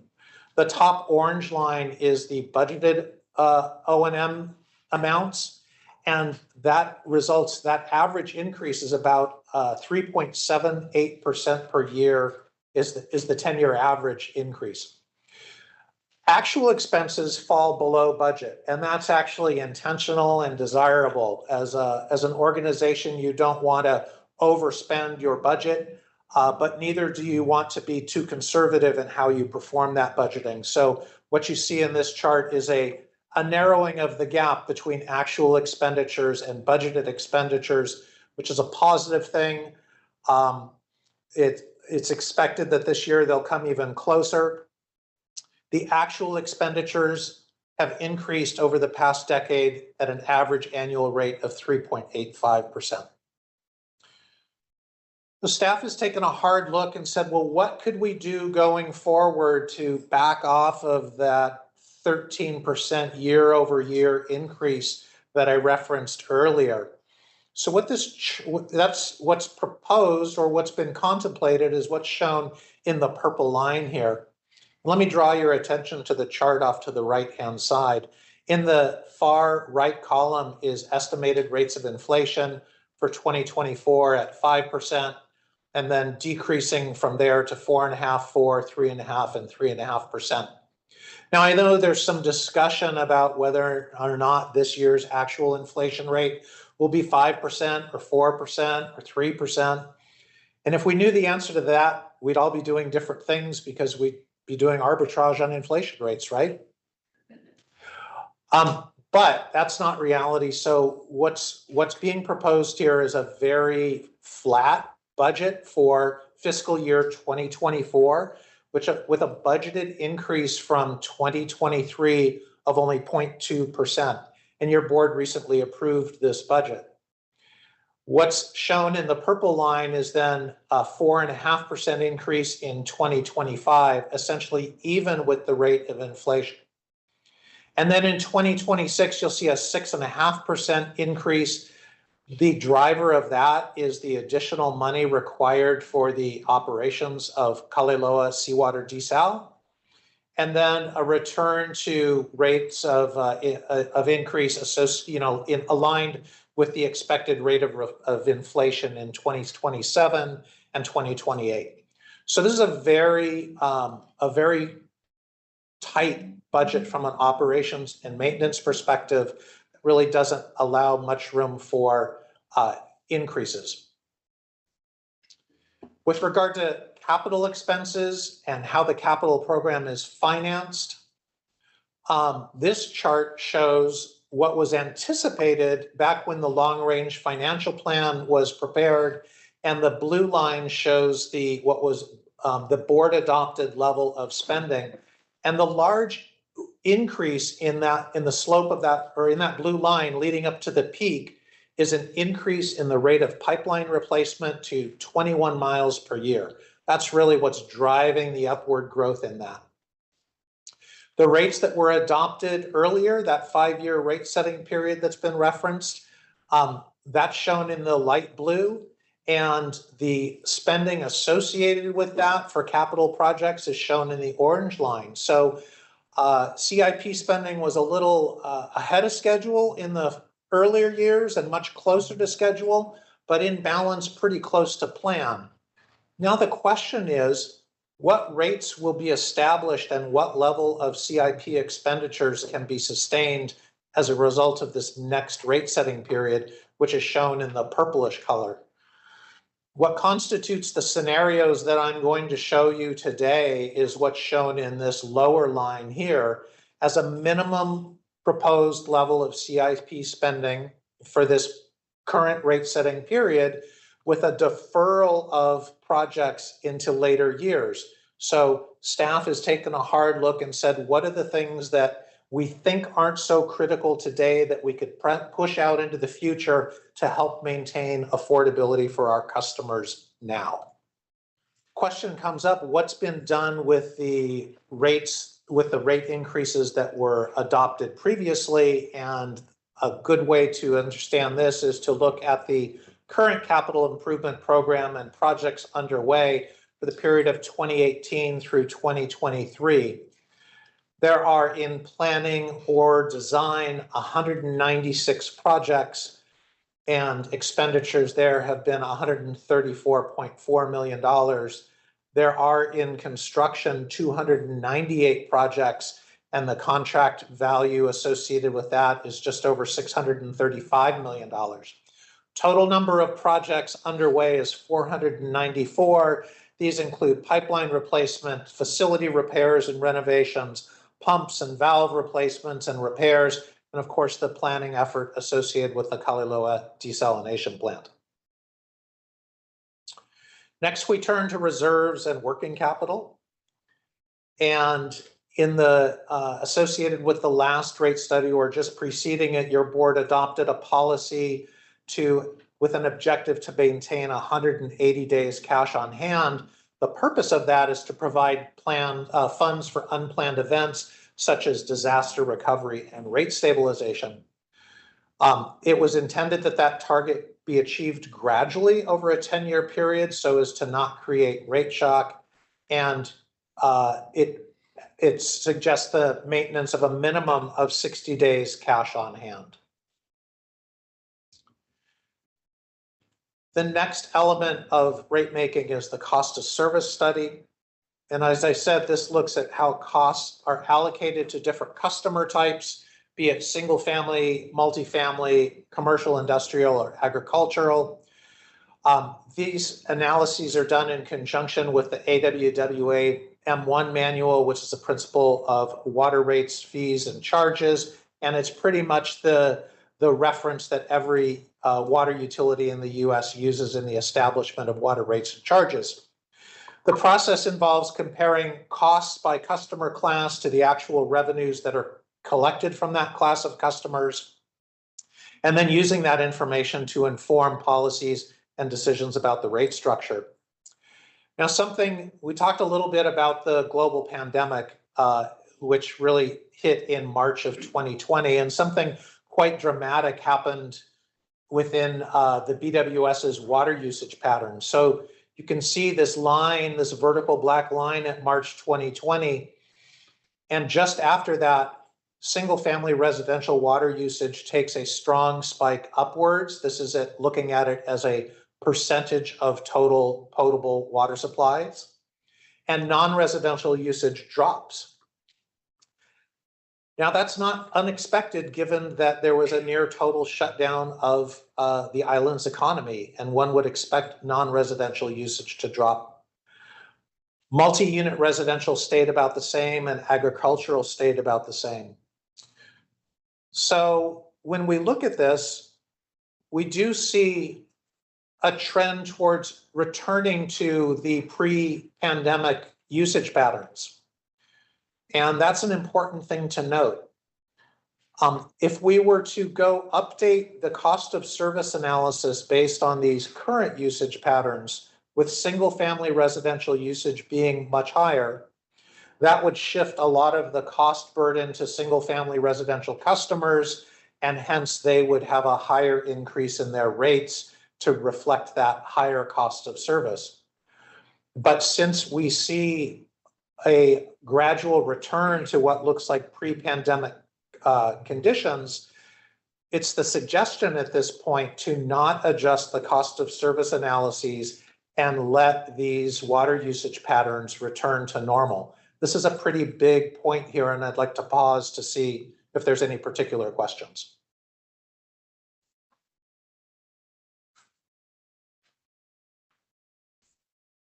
Members, any questions? Mr. Chair, I have questions, but not with that particular slide about just the presentation in general, so I can wait till the end. Okay.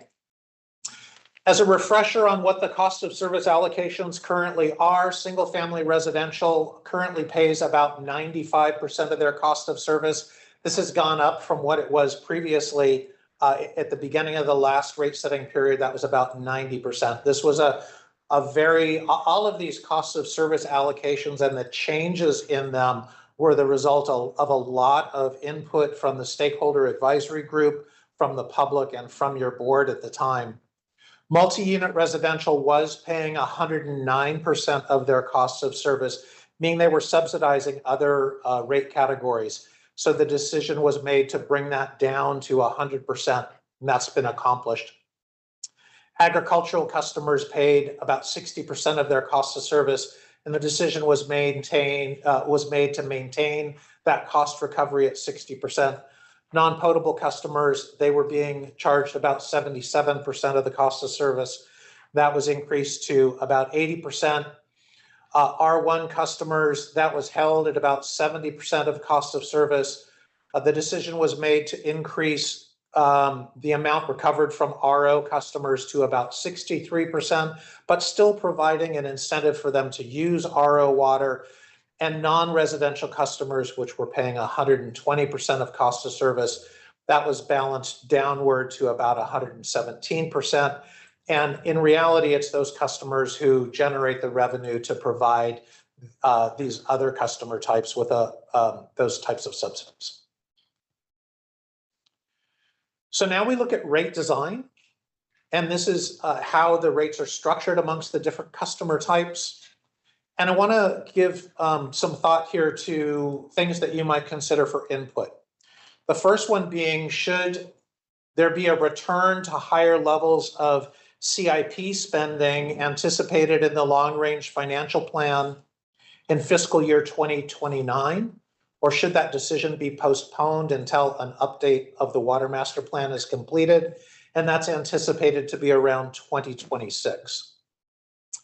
Second, to reduce short-term rate impacts, should there be a temporary drop below the 60-day working capital requirement? And thirdly, should increases be applied uniformly across the 4 residential rate tiers?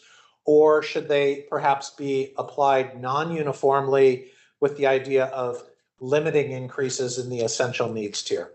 So we'll talk through each of these issues, and I'll pause at the end of each one for discussion.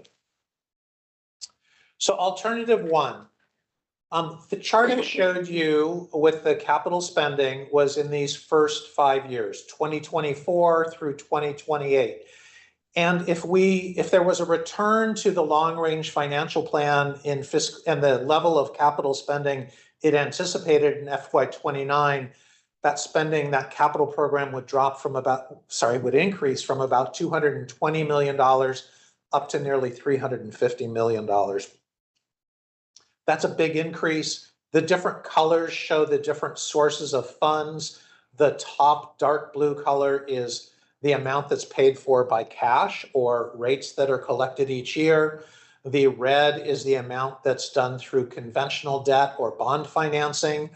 Then the green is the state revolving fund and also WIFIA loans, which are low interest loans available from the federal government.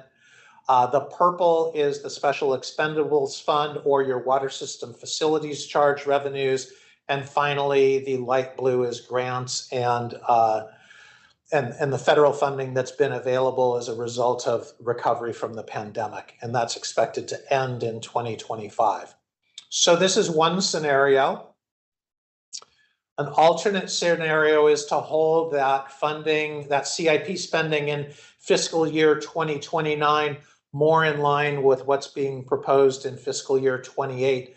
Again, to wait until the Water Master Plan update is completed around 2026, which will provide a better view looking forward about what the needs are going into the future. So what does this look like? If we look at alternative 1, which had the big increase in 2029, the first year revenues would need to go up 14.4%. In fiscal year 25, they'd go up 8.6%, and then 1.3, 9.2, 7.4, and then a very large 28.2% in the fiscal year 29 for a cumulative increase of 89%. So drawing your attention to that big number, of course, I know it caught your eye before I had a circle around it. As an alternative, I do want to point out that each of those maintains the 60-day minimum working capital requirement, which is shown on the bottom. The alternative, which is bringing that spending in FY29 down to what's closer to what is shown in fiscal year 28, that would allow us to do some smoothing of the rates and keep that number down. And so here you're seeing, rather than a 28% increase in fiscal year 29, it's 5.2%. And rather than an 89% cumulative increase, it's a cumulative increase of 52%. And in this scenario, it's also possible to meet the 60-day minimum working capital requirement shown down on the bottom line. You can see that in some of those years, the working capital goes above 80 days. That's not a bad thing. And it's a result of keeping those increases consistent and predictable in the years 26 through 29. What does that look like to bills? This is a view of your average single family customer uses 9,000 gallons of water per month. So this is looking at the average single family residential customer's bill. They currently pay $59.56 per month. This is inclusive of the 9,000 gallons per month of usage plus the monthly customer charge. In the first scenario, that would go up to $68.14, then $74, and increasing in each year. The big number in fiscal year 29 jumping up to $112.70, and then again the cumulative increase of 89%. Holding that spending in fiscal year 29 closer to what it was in fiscal year 28, you can see the first couple of years are nearly identical. These are just rounding differences. In fiscal year 29, rather than $112 per month, it would be $90.73 per month for a cumulative increase of 52.3%.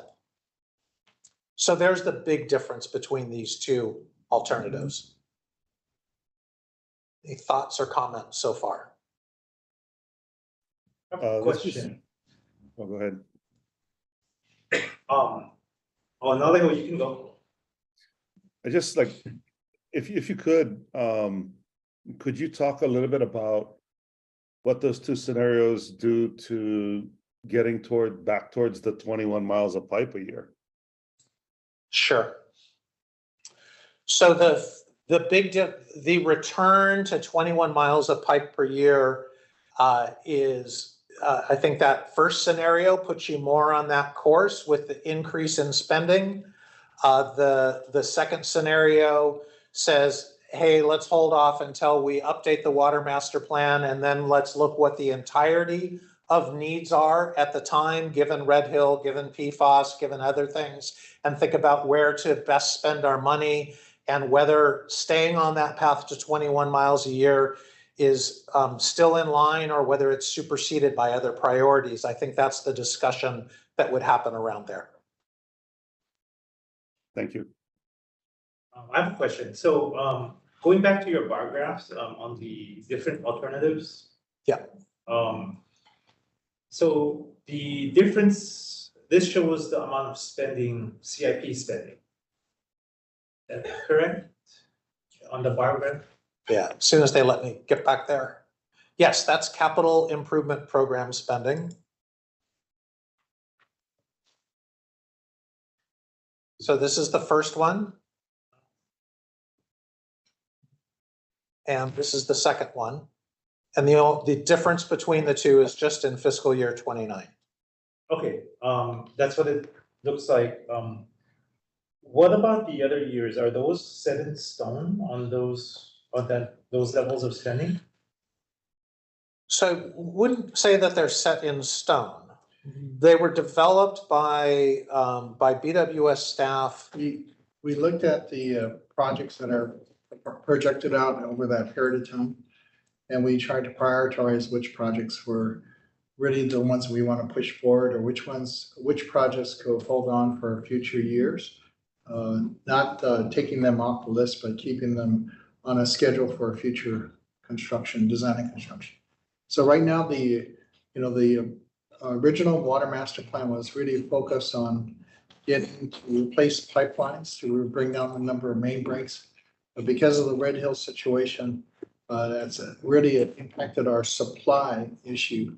Our focus now is actually to develop new water sources, more supply to put in the pipes into our water system. So that's kind of where we looked at the projects that went into the 6-year CIP to focus on. Now a lot more on supply, pump station work, new wells in our program. Okay, thanks. Are those supplies projects included in these numbers? I believe they are. We've identified, the exploratory wells. They're moving toward construction of new well facilities, permanent well facilities. That's kind of been our focus. Okay, and is there a reason why? It's just kind of a peculiar pattern.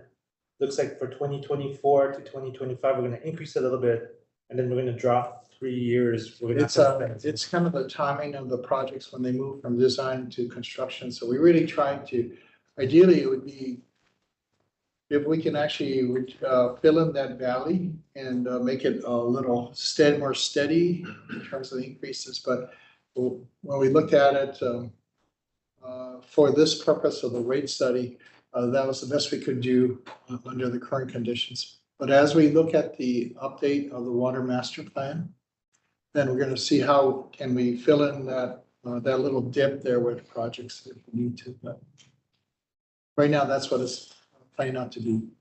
Okay. I understand. And so based on that planning from the department, we have now the alternatives in terms of the rates and the annual revenue increase and the assumptions on the. So there are two components of our revenue requirements. One is for our operation and maintenance budgets, and the other one is for the capital improvement program budgets. What are our revenue requirements? Putting those two together for revenue that we need to bring in through water rate increases. So the annual revenue increases on the top line, are those based on assumptions in water rate increases, or are those numbers just what we need? Dave, I think this is what we need. Yeah, this is the total revenue increase. We have a couple of subsequent questions about how to distribute it, but this is the total increase in revenue that would be needed. And this was based on the water master plan as it laid out in its capital program needs. This is the fiscal year 24 to 28 is based on reductions in that, with the idea of deferring some of the pipeline replacement projects to help maintain rate affordability. And in fiscal year 29, it's a return to the long range CIP and the water master plan. Okay, so if everything is the same except for 2029, what explains the difference between alternative 1 and alternative 2 with respect to the annual revenue increases? Sure. In fiscal years 26, 27, and 28. Sure. So what was done in this scenario was to say, what's the least amount of revenue increase that's needed in fiscal year 2024 to fund the operations and maintenance, to fund the capital program, and to maintain 60 days working capital. Then we looked at fiscal year 25 and asked the same question. Then we looked at fiscal year 26 and asked the same question. What's the least amount that's needed to still maintain 60 days? And did that in each subsequent year. Let me go to the next slide. And here you can see in the first 2 years, it's the same thing. It's 14.4% and 8.6% and maintaining 60-day minimums, right? Then we asked the question a little bit differently and said, what's if we could smooth this out a little bit and still end up at 60 days working capital at the end, what's the least amount of increase we'd need year over year to meet those requirements, recognizing that we may boost above 60 days in some of those years, right? So that's what this is showing. And those are the years, you're absolutely correct, those are the years that it happens. What's interesting about this is that the cumulative increase, even though these years 26 through 28 are higher than what you saw before, the cumulative increase is a little bit less. In this scenario, it's 52.3%. And if we go back, sorry, it's Quite not a bit the, less. yeah, it's, Yeah, it's from 89 to 52%. yeah. Okay, so I understand. I have some thoughts, but I think I can save those till the end. Yeah, let us continue to the presentation because these are varying different parameters and we're coming up with different scenarios, different alternatives. Okay. And then here was the impact on monthly bills for the average single-family residential customer at 9,000 gallons per month. And this includes the customer charge too. Usage and customer charge. Any other questions before I move on? David, I just have one question. Is the debt service baked into the cost of service?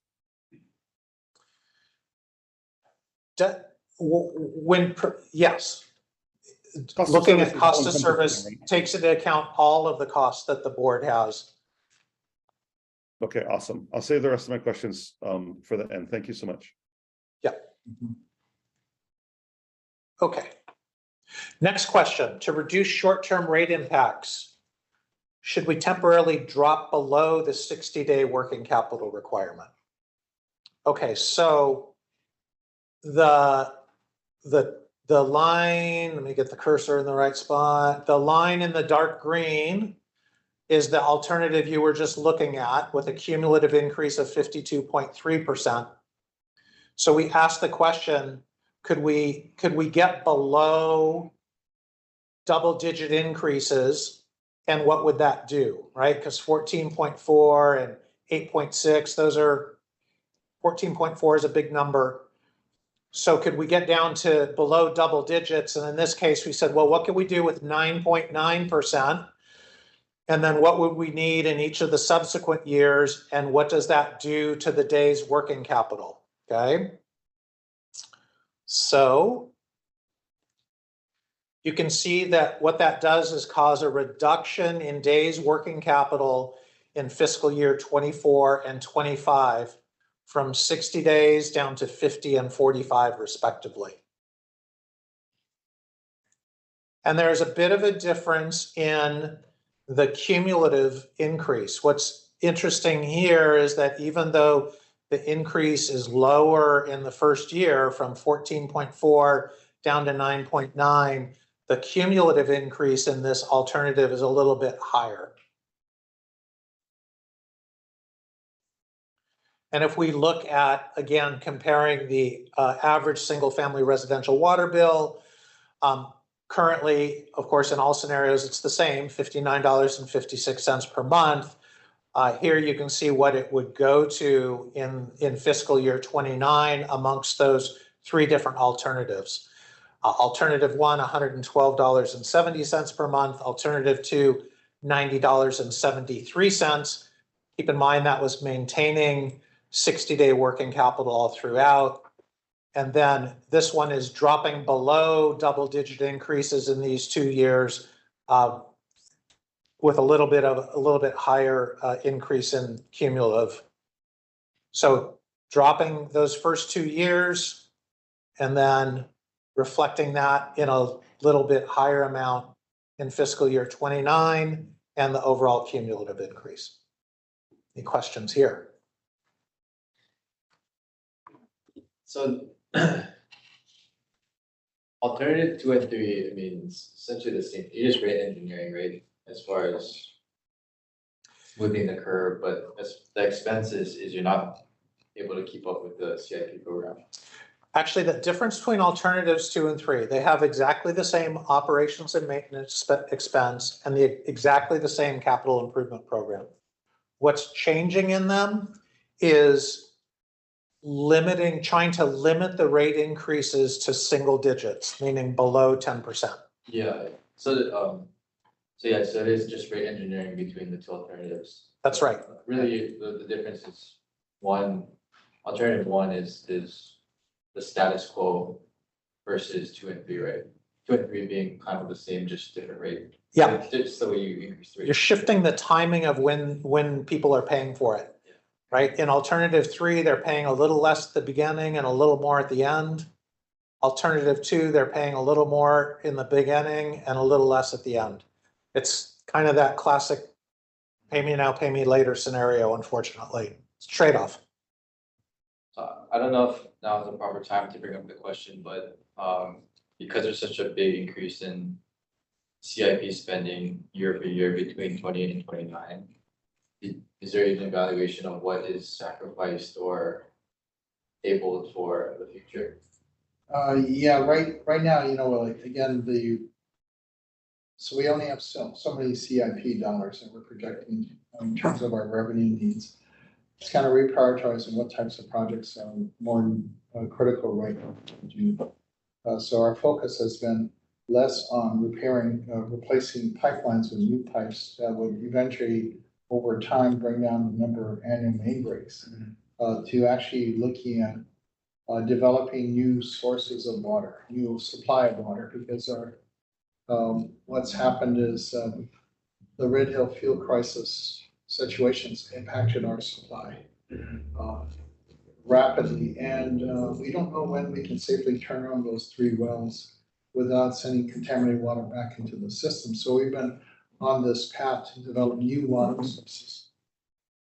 And so alternative 1 and alternative 2 are really different CIP fund. I mean, it's basically a infrastructure repair versus a new supply. Yeah, renew and replacement, R&M, or renew replacement and maintenance, with like new supply, which is expansion of capacity.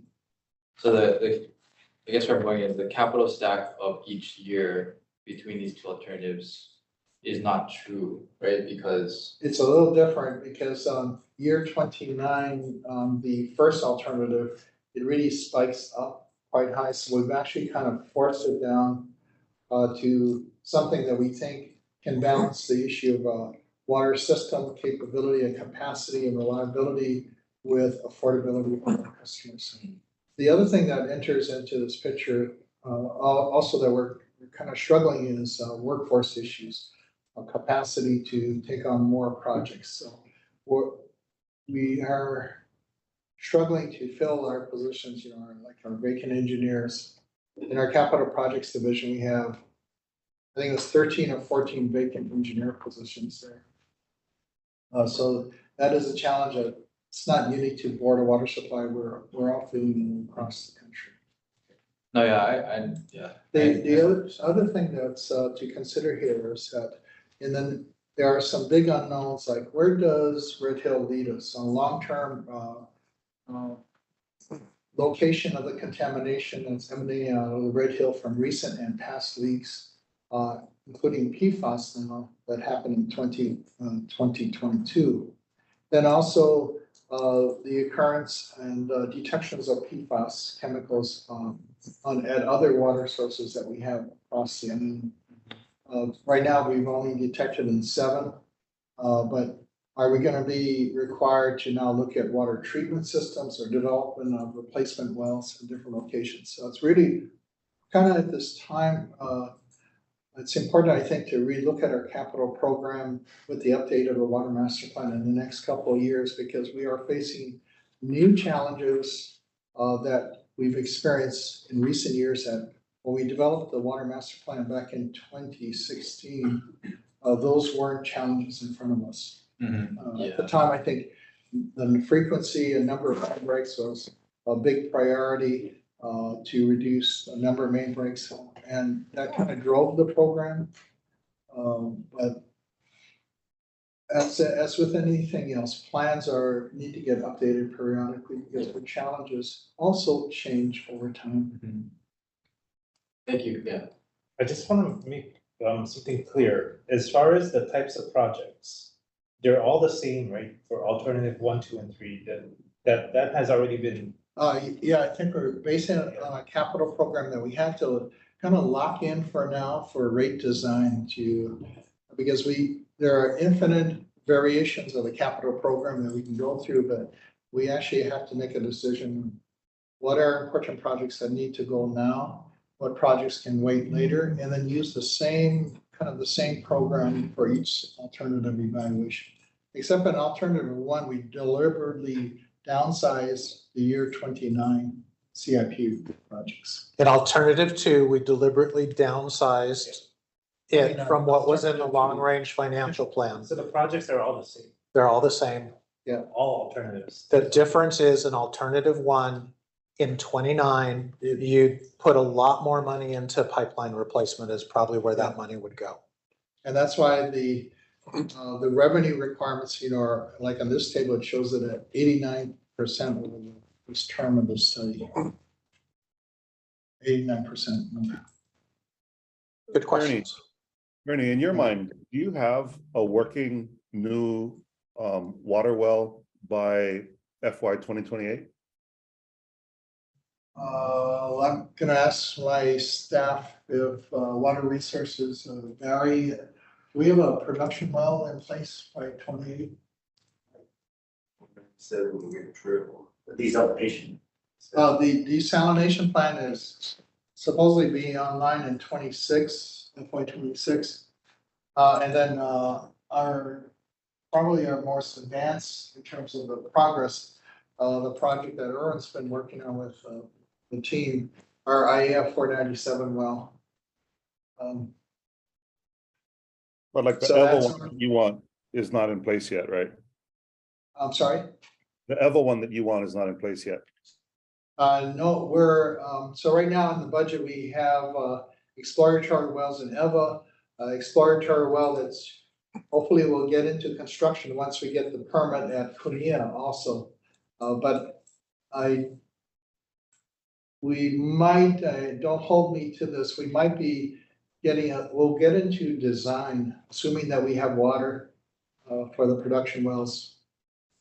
Multiple production wells in this timeframe, assuming that the quantity of water is good, where we drilled the exploratory well, and also the quality of the water is good.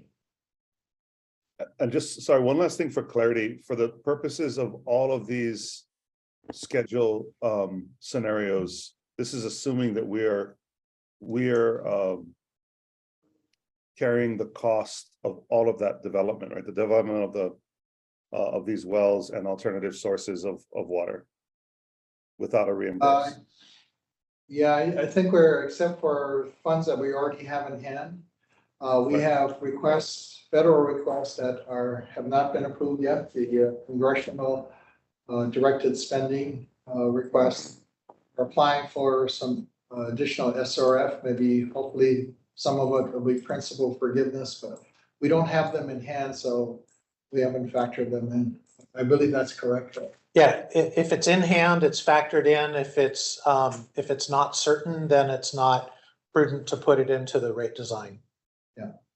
Although that does not mean that we're not aggressively trying to pursue outside sources that are not dependent on our ratepayers paying for it. Got it. Thank you so much. Can I just ask one more question? Just this 2029 year is kind of screaming at me. What was planned in that year? Do we know? I mean, there's 150 million of cash that needs to be. Sure, let me, maybe this, I hope it'll help. Anybody remember? Can I'm just curious. I try? Oh, go ahead, go ahead. Okay, so I think the difference is the last the last rate study we had an entire plan on ramping up to 21 miles per year of pipe replacement. Because of the Red Hill situation, we went away from that because we had to focus on developing water resources. Just correct me if I'm wrong. Yes. We had to focus on doing water resources. So this plan here in alternative one basically is saying in 2029, we're going to return back to the old standards, try to go back to the 21 miles per gallon, but in any event, that extra cash, hopefully, what I think is it's going to go towards mostly pipelines. So this is just accrued or deferred maintenance to 2029. If you look at what the Water Master Plan and Long Range Financial Plan anticipated back in 2016, 2017 timeframe, it was this dark blue line. And what's driving this is the aggregate of spending for all capital projects in non-inflated dollars. So this is in 2016 dollars. So what was actually done is in the orange line, pretty close to on track. But as a consequence of a number of things, Red Hill being one, runaway inflation being another, elevated energy costs being another, supply chain, all these things have caused a difficulty in being able to achieve that. What the analysis showed that was staying on this plan, this top blue line, would require year-over-year rate increases in excess of 13%. So staff said, what could we do? What could we defer to the future to try and maintain affordability? And the main thing in this gap here that's being deferred are pipeline projects, pipeline replacement projects. Okay. So that's then that FY29 scenario is just real simply saying, what if in FY29 we bumped up to the dark blue line again? What if we bumped up to here again? That's what it's doing. And the alternative 2 and 3 is basically saying, no, before we decide to ramp back up on the pipelines, let's have another reevaluation master plan. Water master plan update. Yeah, that's correct. Update of our capital program. Yeah, John, we can get back to you on what causes that thing to pop up, but yeah, that continues. Yeah, I think what we're suggesting here, that is when we have to balance affordability for our customers and also our investment in the infrastructure. Because is there a way we can moderate that number for that year? Because it creates something called rate shuffle. Or rate is going to when rates have to now ramp up rapidly for the 1 year.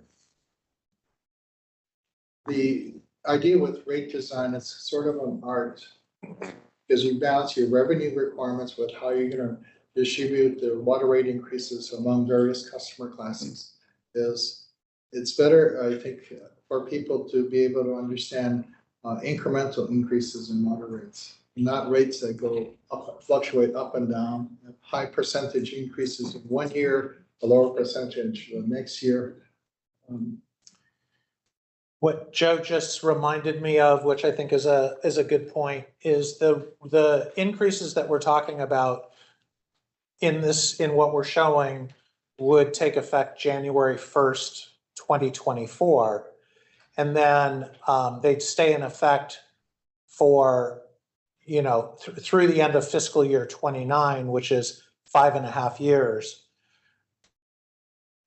You could just as easily say, let's only keep them in place for 4.5 years through fiscal year 28. And then you're not dealing with this topic, right? So it's kind of an arbitrary decision, if you will, or it's at your discretion about how long you want this rate schedule to be in place. 4.5 years or 5.5 years. So just another way to think about it. So, sorry, just one last. Oh, Yeah. sorry, I suppose it's more of a comment than a then a question, but I can't help thinking as we're looking at all of this, I have a little bit of PTSD from the last time we did the rate study. And, you know, for me, I feel like a lot of this is a reflection of kind of kicking the can down the road. I hear and I understand all of the comments about rate shock, right? That's what we were grappling with when we went through the last rate study. We didn't want to increase at, you know, too high of a rate. We were concerned about impact on the customers. I was one of those people that was very concerned, insisted upon, you know, the lowest rate for all customers, what have you.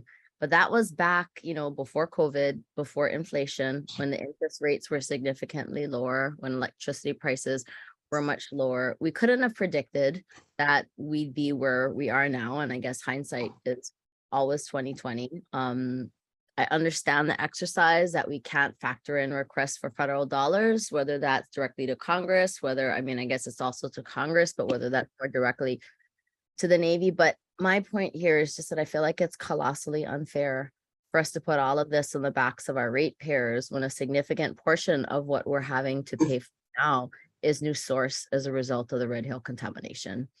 I don't have the answers, but my request as part of this process going forward is that we focus a significant amount of energy on looking at how we can bring in more federal or other dollars to help us offset the cost of new source development that is not the fault of our customers, but is a responsibility of the Navy and a result of what's happened with Red Hill. I mean, we're just looking at new source now. I mean, we haven't even touched the PFAS stuff, which if we get into that is going to be a whole other thing. And so I've just been thinking about that as we're going through all of this, and I'm looking at our rates more than doubling, right, for our ratepayers, and just trying to think about how we can make it more manageable so that our folks can keep staying here and keep having clean, affordable, reliable sources of water. Thank you, Board Member Strode. I would agree with you completely. Our new mode of operation is that we go out and hunt aggressively for outside sources of funds. Because every dollar we can bring in from the federal government, which would be justice here, because of the Red Hill situation, is a federal issue that has impacted our community. We need to pursue those, whether directly related to Red Hill or related to some other program that we can tap federal dollars. Thank you. If I could just add, Ernie, to echo what Vice Chair Sproat said. I mean, I wasn't here for the last rate study, but you know, the net end result is more than doubling the cost of all of this to the ratepayer.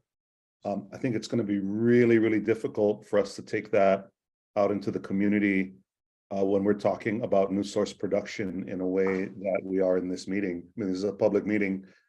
I wouldn't be surprised if the news is listening to this part as well, wondering, you know, where we're going to be spending our dollars and having to answer for that. So that's something that requires really careful consideration in how we bring that to the community in an honest and transparent way. I would also just add that, you know, yes, we didn't know that there was going to be a pandemic last time around, and we didn't know even a couple of years ago what the inflation rate was going to look like. And so, you know, granted, David doesn't have a crystal ball. I do want there to, you know, to be an acknowledgement that we need some pad in there somewhere to take up both the cost of inflation as well as the cost of energy to keep all these pumps going, because, you know, we have no control over those two. And if we fudge them in the wrong direction when we're looking at this year over year and trying to forecast 5 or 4 years out, that can get us in a bunch of trouble if we're cutting on the razor's edge, especially with the 60-day working capital threshold that, you know, that we've set. So I just want to throw like a cautionary kind of voice into this when we're talking about variables that are very squishy, and we have like completely turned around what we're doing with the money based on being subject to this massive crisis. Yeah, thank you. You know, the working capital fund right now set through board policy minimum 60 days, maximum of 180 days. I think, and I appreciate the support of the board.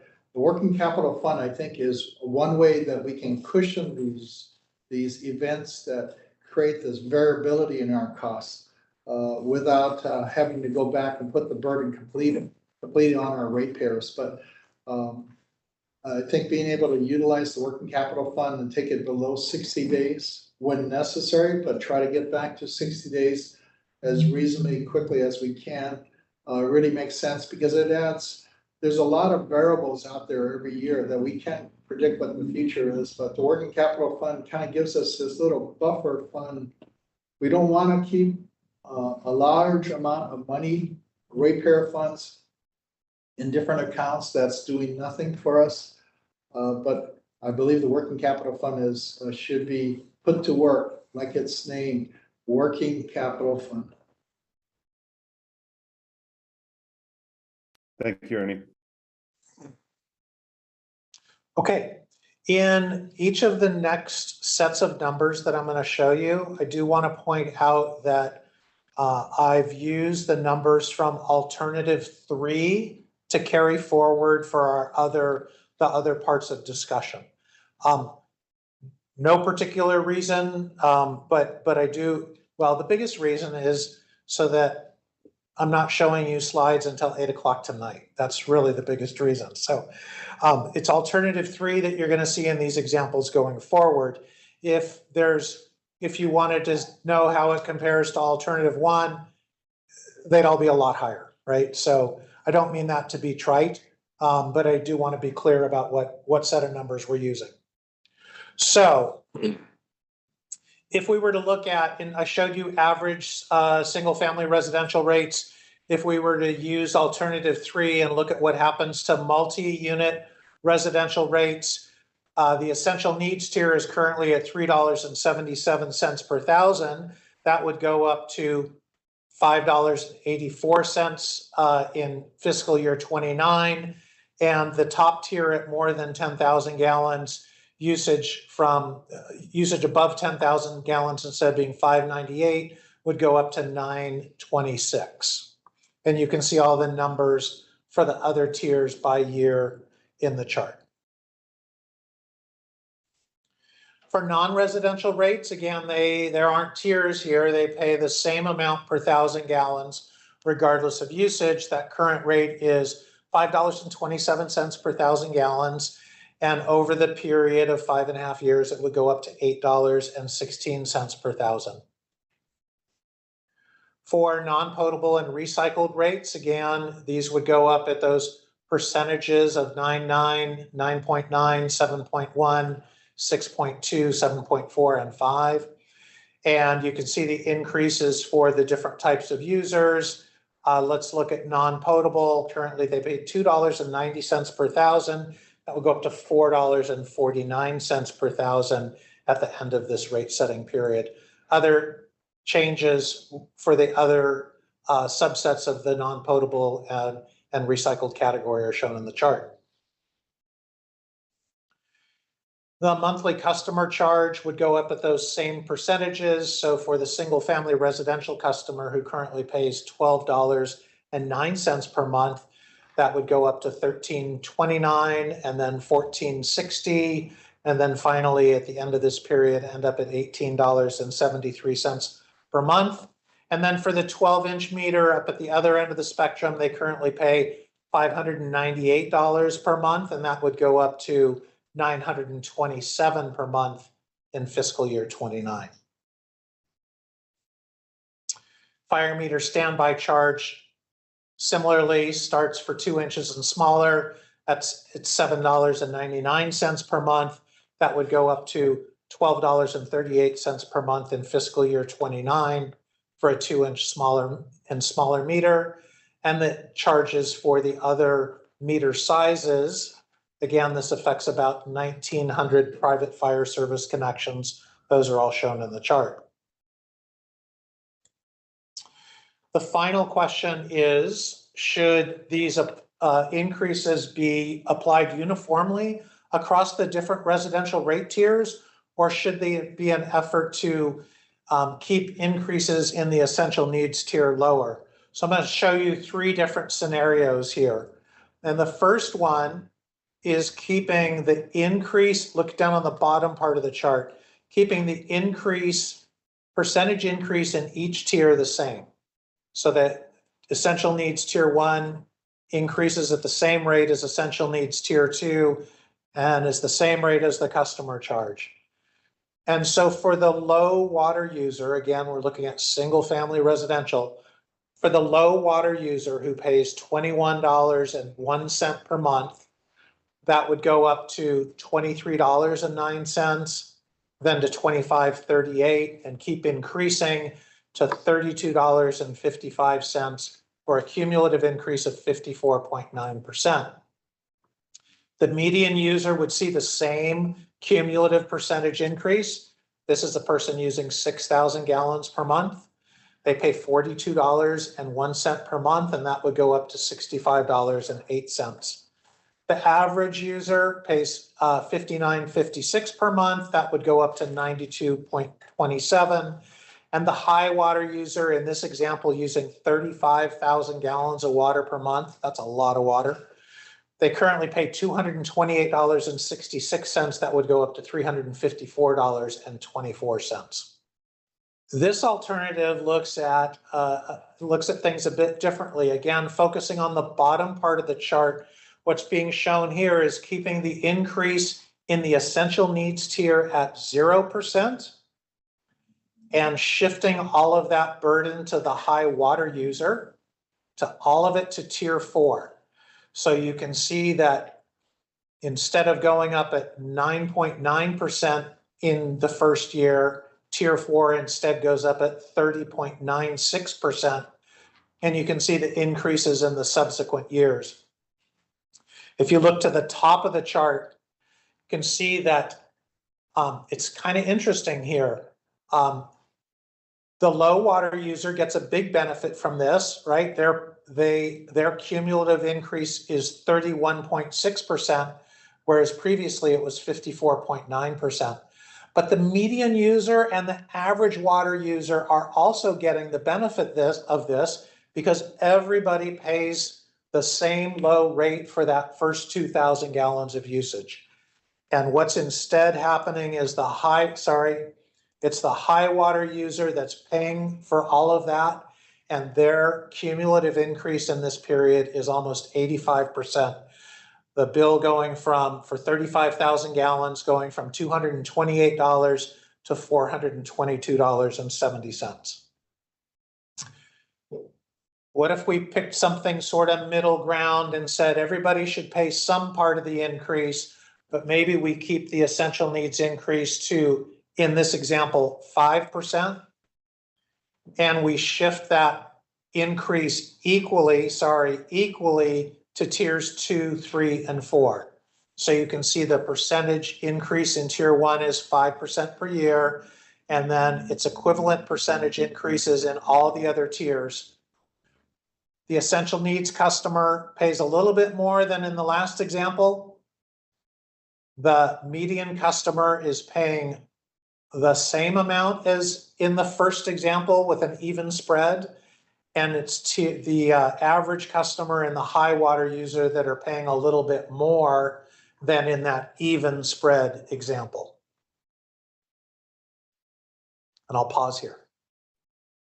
Dave, I have a question, and I'm sorry, and I know you've shared this before, but can you just remind me of who our water users are in those various tiers? Because, and then also how that affects the bottom line, because I remember, right, even though our individual customers, they're like over 90%. So I'm wondering who's in each, and then if we just limited the increases to tier 4 or other tiers, how that would affect the bottom line.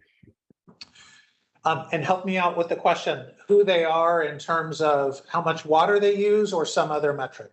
Sorry, I'm just trying to put faces to the tiers. So I'm assuming that our essential needs tier is your average, Kimo or Lani on the street, who's, individual homeowner or apartment, person who's, individual customer versus, industrial use or hotels or that sort of thing. Sure. So when we're talking about these tiers, we're only talking about residential customers because those are the only places where rates are tiered. So a low water user using 2,000 gallons a month or less, 2,000 gallons a month, so about 10% of your customers fall into this category. And if you look at what that usage would look like, it's probably 2 or 3 people in the home, and they're being fairly conservative in their water usage. They're limiting showers to 5 minutes a day. They don't have a lot of outdoor watering. They don't hand wash their dishes. They use a dishwasher, a low water usage dishwasher, because that's much more efficient. It's those types of practices. They all have low flow toilets, low flow shower heads. That's the low water user. Or I kind of like it, think about it as think about a kupuna on a fixed income, elderly, maybe only a couple or even a one person home. That's only going to use maybe that much water per day. Yeah. And some of the feedback that we got from our stakeholder advisory group too, from somebody that did a lot of work during the pandemic, providing support to that group of the population, really sees that the essential needs as being those that probably have the fixed income and the most difficulty trying to keep up with all their bills. So I guess my other aspect of that then is our high water users are multifamily homes. They could be multifamily homes. No. Wait. I'm sorry. The high water users, we're looking at single family residential. They're using the tier set point is 30,000 gallons per month. Yeah. About 3% of your customers are using 30,000 gallons a month or more. And is that largely landscape irrigation? I mean, that 30,000 is a huge amount. It's a lot of water. It's driven by large landscape irrigation. Thank you. Helpful. And the locations, I think, if we think about Kapoa, so we looked at where did these customers fall? They could fall in areas like some of it in Waipahu or Kalihi, but when we looked at some of the addresses, it looks like there are maybe multiple families living in the home. Multiple, maybe not related families living in the same home that could be working, but all, living in the same dwelling. And then other areas where they may have more propensity to have swimming pools or large landscaping areas. A good proportion of those 30,000 plus users fall up in a single family home, fall in those areas too. If you switch back and I show the slide, I can show you a map. Oh yeah, okay. Let's switch back. This is a heat map. So this is what's called a heat map, which shows the concentration of something. In this case, it's customers using over 30,000 gallons of water per month. Single family residential, more than 30,000 gallons per month.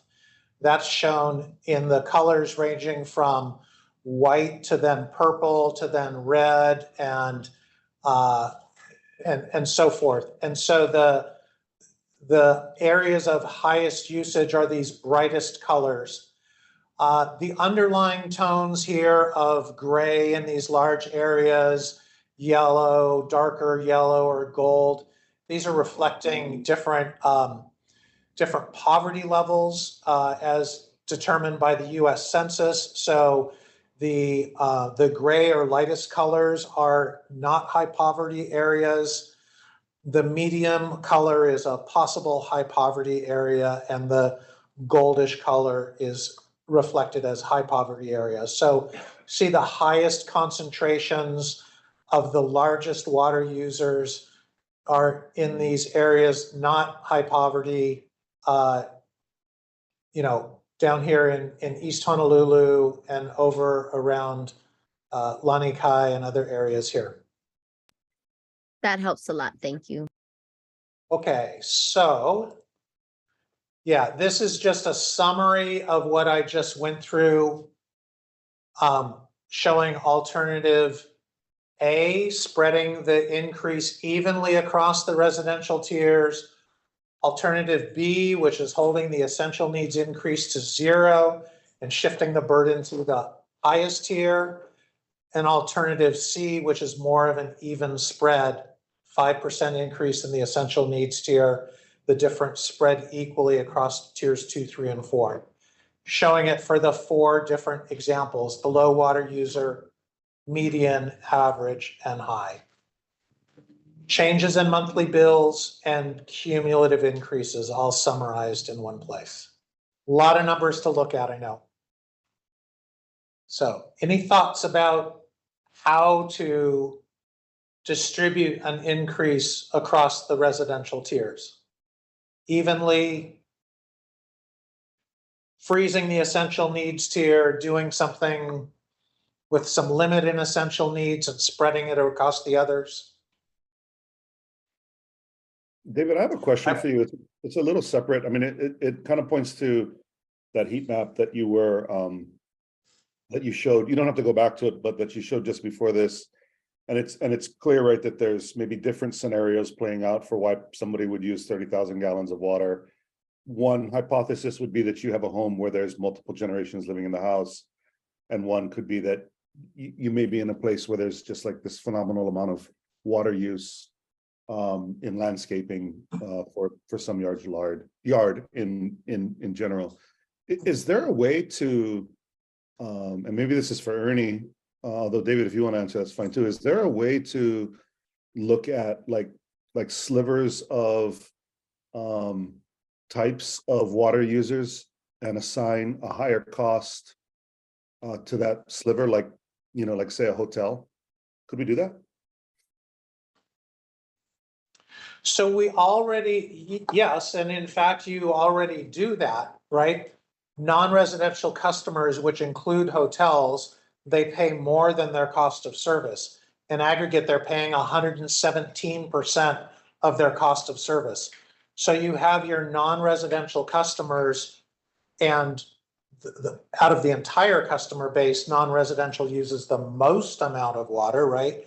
But they're already paying higher than their cost of service, if that helps answer your question. Yeah, and then conversely, and I think I know the answer to this, but I'll ask it anyway. With the way that you overlaid the poverty map as well as the high water using map, would there be a way to skew the schedule based on whether or not you lived in a poverty district? Or does that just get too complicated? It creates different dynamics. Right now, our water rate schedule is island-wide. Right. And where our revenue comes in is also where we're not actually setting rates that are different if you live in a rural area versus a metropolitan area. Or income, right? Or income. level, So or- we're treating all of our customers the same across the island. It's the usage, I think, that is the biggest factor in rates. First of all, whether you're residential, you know, non-residential, agriculture, I think that, and then your usage. I think those are the two components in the rates that determine the rates that you pay. In the last rate increase, there was a big emphasis put on trying to find ways to maintain customer affordability. And that was when the essential needs tier was actually created, with recognition that if you are not using a lot of water, you should get the benefit of that more frugal usage. Similarly, as Ernie said, perhaps a lot of those customers are kupuna, and being able to help them with affordability. That drove a resetting of where the tiers were to be able to send the conservation signal, because the tiers, as they were previously set, most of your customers weren't seeing that pricing signal. So a decision was made to move the tiers lower to send that pricing signal.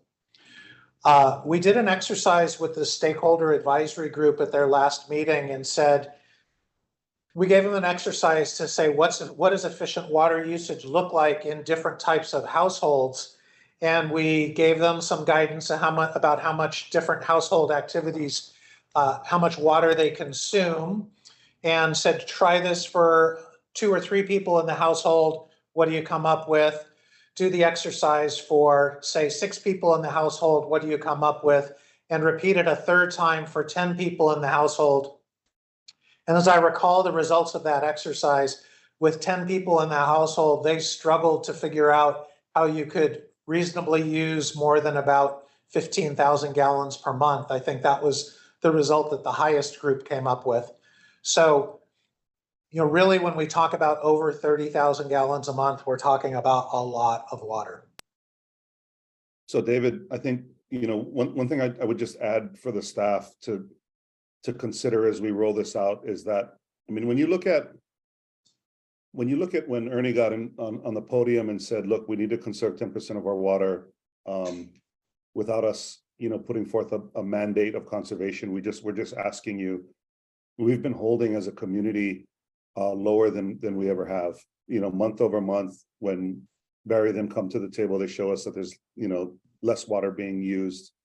And I think that it's incumbent upon us to be able to run an education campaign in parallel with this, to talk about what the tiers mean, how to get into the different tiers, expand on the low flow rebates so that we can, for the people who really can't afford it, help them get into the lower tier as another means of controlling cost in the household. Yeah. This is our opportunity to do that, because the price increases are just, in any shape or form, really, really high. That's a very good point, Na'alehu. So if you go back, the components of our water rates are basically the customer charge and the quantity charge.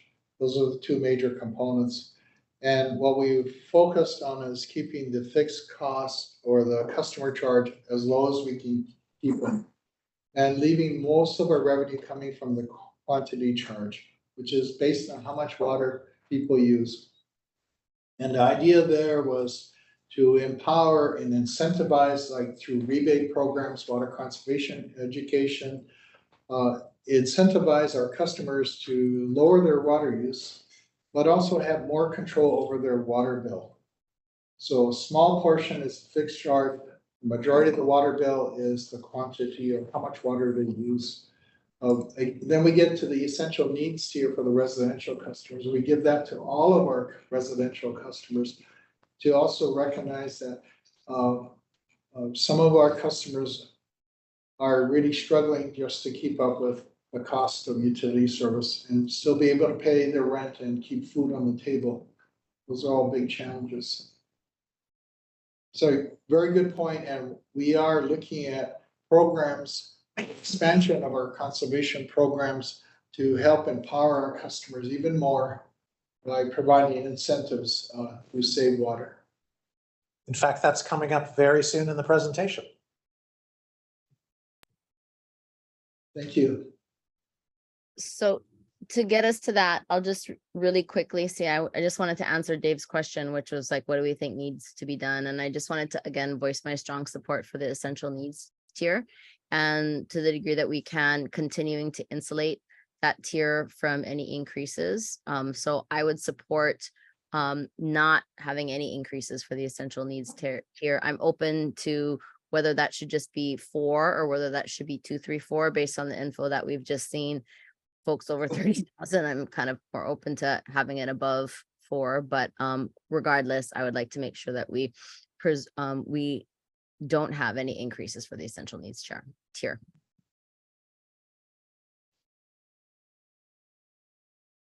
I'll chime in. So I generally agree with Kapua. I don't know if we can keep it to 0 and no increases on the essential needs tier, but certainly I think it should be spread in a way where the higher users will again have the most burden, and to tier it that way. I agree with that as well. Okay. Thank you. This is valuable feedback. Thank you. Okay. Let me move on then. There is consideration being given to fee waivers for new farmers. I previously talked about the ones that are in existence for affordable and homeless housing and new fire system connections. The idea here would be that for a new farmer coming onto the BWS system for the very first time, that there be a waiver of the water system facilities charge for 3/4 inch and 1 inch meters. The total amount of this program would be limited to $1 million, which is the amount granted by the state of Hawaii for a new exploratory well in Kunia, consistent with the MOU on that project. Amongst other requirements, it would require proof of a commercial agricultural operation and require a water use plan. Other elements of the program would be aligned with the requirements that BWS already has in place to get the agricultural water rate. And if I could just add, this is, as a policy, the board supports the community value, and I actually support continuing the waiver for affordable housing and homeless and fire sprinkler retrofits. But those are community values that through policy, the board is created that program. This is a program to help with new small businesses, farmers that want to get, people that want to get into farming. Some of their challenges are the getting water for their operations, and this would focus on new farmers, help with the effort toward food, better food security for our community. So I'm open to hear what the board thinks about this crazy idea that Ernie has to also help the new farmers, the new small farmers. I guess my question, Ernie, is whether the 3/4 and the 1 inch meters, whether you think that would be sufficient. I mean, I'm just wondering about commercial ag operations, and I don't know whether that's sufficient to cover, larger scale farms. It seems like, we got about 300 something agriculture customers, and I think the majority are in that smaller meter size. You got some bigger operations that take a lot more money to get going, to start up. They have larger water meters, 1.5 inch, 2 inch, but the majority, I think, of our ag customers are in that small meter range. My recollection is that of your current agricultural customers, 2/3 of them are 1 inch and smaller meters. And I just thinking about what might be the capital or the money requirements to start a business like that. Farming is hard work. I think this program is kind of geared toward helping the small farmer, the new small farmer getting started. That's great. And is there proof of commercial operation like the farm plan and Schedule F for the taxes, or? I believe we're a GET. Yeah. Okay. And we've actually had some discussions with some of the farm agricultural stakeholders, and actually they really said, this is a good program, a good idea. Mm-hmm. Yeah, and I do think it's good. My one concern was wanting to make sure, I know in talking with some small family farmers before, sometimes it can be difficult because even folks who are legit farmers, the Schedule F can be complicated, and that the farm plan might be sufficient.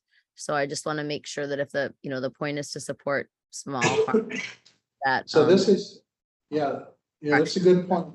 This is to get the meter initially when they don't have the meter, the water meter. To qualify for the ag rate, they still have to meet our requirements. So we're trying to match, I think, our requirements to qualify for the ag water rate, which is the quantity rate, reduced cost of per 1,000 gallons for water for a farm, to kind of match what we're proposing here as a waiver for the initial cost of that meter, waiver of the water system facilities charge, and the water connection fee. And I think that's great, Ernie. I just wanted to make sure sometimes, especially when they're just starting out, they'll only have the farm plan and won't have the other things yet. And so if we require too much out of the gate, it might make it difficult for folks to qualify because they won't have it. That's a good point. And our intent was, first of all, to see if this crazy idea that the manager had is something that the board would support us exploring further and reaching out to the agricultural community, the stakeholders there, to kind of dive into those details to see what are some of the barriers of becoming a farmer in Hawaii, on Oahu at least. Ernie, do you have the grant rate on this? Yeah, so what happened is, the state of Hawaii, and we appreciate the legislature and the governor, provided $1 million toward the drilling of a new exploratory well in the Kunia area, Kunia Wells 4. And it was actually money that was directed through the Department of Land and Natural Resources. And we basically had to execute an agreement with them, an MOU. And one of the conditions of the MOU was to make sure that this is used to help offset the costs to farmers. And this is kind of the program where we thought citing, and it would be limited to the $1 million contribution from the state for our CIP project. And extending the program beyond that we'd have to come back to the board to discuss them. So it's basically $1 million, and farmers come in, new farmers, we draw down from that amount, credit them the cost of the meter and the water system facilities charge until we ran out of that $1 million. Yeah, I mean, yeah, I think that's a fantastic idea. Considering they already have enough burden of expenses already, so I think it's a great idea. Yeah, thank you, John. You know, some of my family used to be farmers too, and I could see how hard it is. Farming is hard work, and to make that decision to start as a new farmer, that's a big decision. If there's some way we can help with that. It helps with food security too. Absolutely. Okay. Switch back. I got good news. Final section. And there was a great segue before asking about water conservation programs. So this is a bit of a summary of the water conservation program. Currently, there are rebates for 4 residential conservation measures. There are also a dozen commercial measures. In the last 12 months, a toilet measure was launched in Q3 2022, cooling tower rebate in Q4 of 2022, and a trade ally network in 2023. Looking at the different measures and sectors, if you look under residential, there are conservation incentives for there are measures for toilets, for clothes washers, for rain barrels, and for weather-based irrigation controllers. In commercial plumbing, you also see toilets, clothes washers, shower heads, aerators, urinals. For the commercial kitchen, there are pre-rinse spray valves, dipper wells, a commercial dishwasher, and ice makers. There are commercial landscape measures involving rain barrels and weather-based irrigation controllers, and on commercial mechanical cooling tower equipment. And I would add that just looking at a summary of some highlights, this is looking at residential programs. Total estimated lifetime gallons saved from those different programs is about 750 million gallons of water.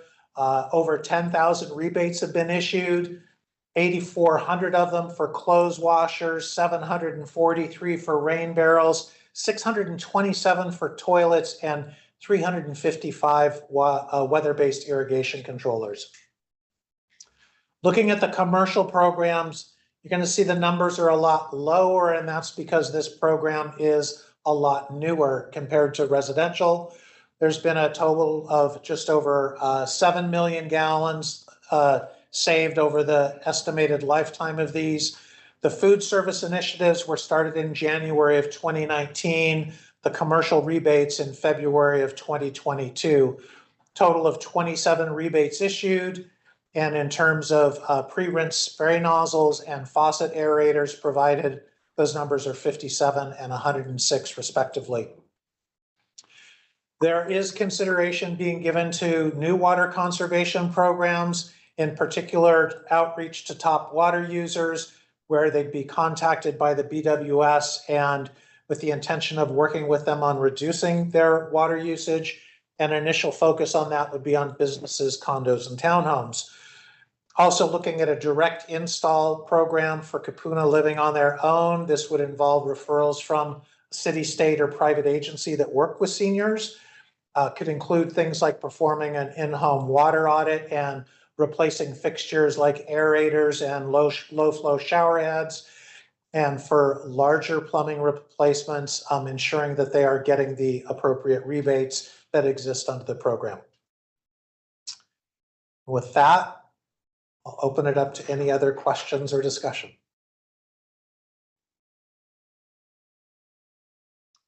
So in terms of the feedback that you needed, did you need them today? Did you get what you needed, or did you need them? Was the idea to try to get Sooner the better, but I think, Chair, since the board created a permitted interaction group, what I'd like to do is, as soon as possible, call a meeting of the permitted interaction group members, yourself, John, and Max, and then sit down and kind of recap the feedback we heard today and get ready to kind of hone in on what package or alternatives we're going to take to the community for their input. Kathleen, go ahead. You have the outreach. You have the outreach. Oh, yeah, we can share that. We have those meetings coming up in August. Yeah, it's gonna have to be soon, within the next week if you're available. I appreciate that. Yeah, we have a very tight timeline. Yeah. Members, any feedback? I mean, I have an idea, but I want to make sure that everybody has an opportunity to review, digest, and then comment. And if you you can think of something here during this meeting, tomorrow or the following day or next week, please just email me with your ideas and thoughts and your feedback. We really want to hopefully take it from here and start to begin the outreach to the community as soon as possible. Now, Yeah, Ernie, in general, I think Kapua is right. Like those who are on the edge of possibility of living on Oahu or in Hawaii, they should be protected to the extent that we can, based on what we have control over. And so if we're talking about kupuna and fixed income folks, then I would want to see the least amount of rate increase go to that tier of people. I think we as a community are having a discussion over Red Hill and the impacts of Red Hill, over how much water we have available to us, and we need to continue that discussion in a number of ways so that we can also get more conservation water use moving. I understand that we are going to have to raise rates and support that, because every time we break a water main, we're blowing through thousands of gallons, if not millions, depending on what the size of the pipe is. So it is important for us to have a robust infrastructure system in place, and that's been weighing on me for some time now. I would just urge you, David, I think is like, and maybe I'll come up with some other notes that I'll email over to Ernie, but David, just make sure that your assumptions are as correct as possible. And, specifically with respect to inflation, energy cost, and interest rates, understanding that they are just completely skewed in all kinds of different directions, depending on what the market is doing, depending on the cost of oil and the like. But it's really, really important that we don't underestimate these costs, because as we're seeing right now, it's really terrorizing our ability to, put pipes in the ground and get things fixed because of these overhead costs that are existing. The other thing that I would add that is really alarming, I think at the last meeting, was just the costs that the subs that we are hiring, the firms that are actually doing the work, are asserting on top of, you know, whatever else that they're measuring when they have to measure out these jobs into the future, into an uncertain future as well. And so I'd want to make sure that, you know, you're getting good information with respect to that, so we have a better understanding, because we're going to come back around and have to ask, well, how many miles of pipe is it from now until 2029? And, you know, we want to be able to, you know, go back to the public and say, this is what we're trying to do. And this is the amount of volume of work besides drilling and monitoring. Thank you. Thank you. Well, I've been up here talking for a long time. I want to thank you all for your attention and thoughtful questions. It's been really helpful. Thank you very much. Good to see you again, Dean.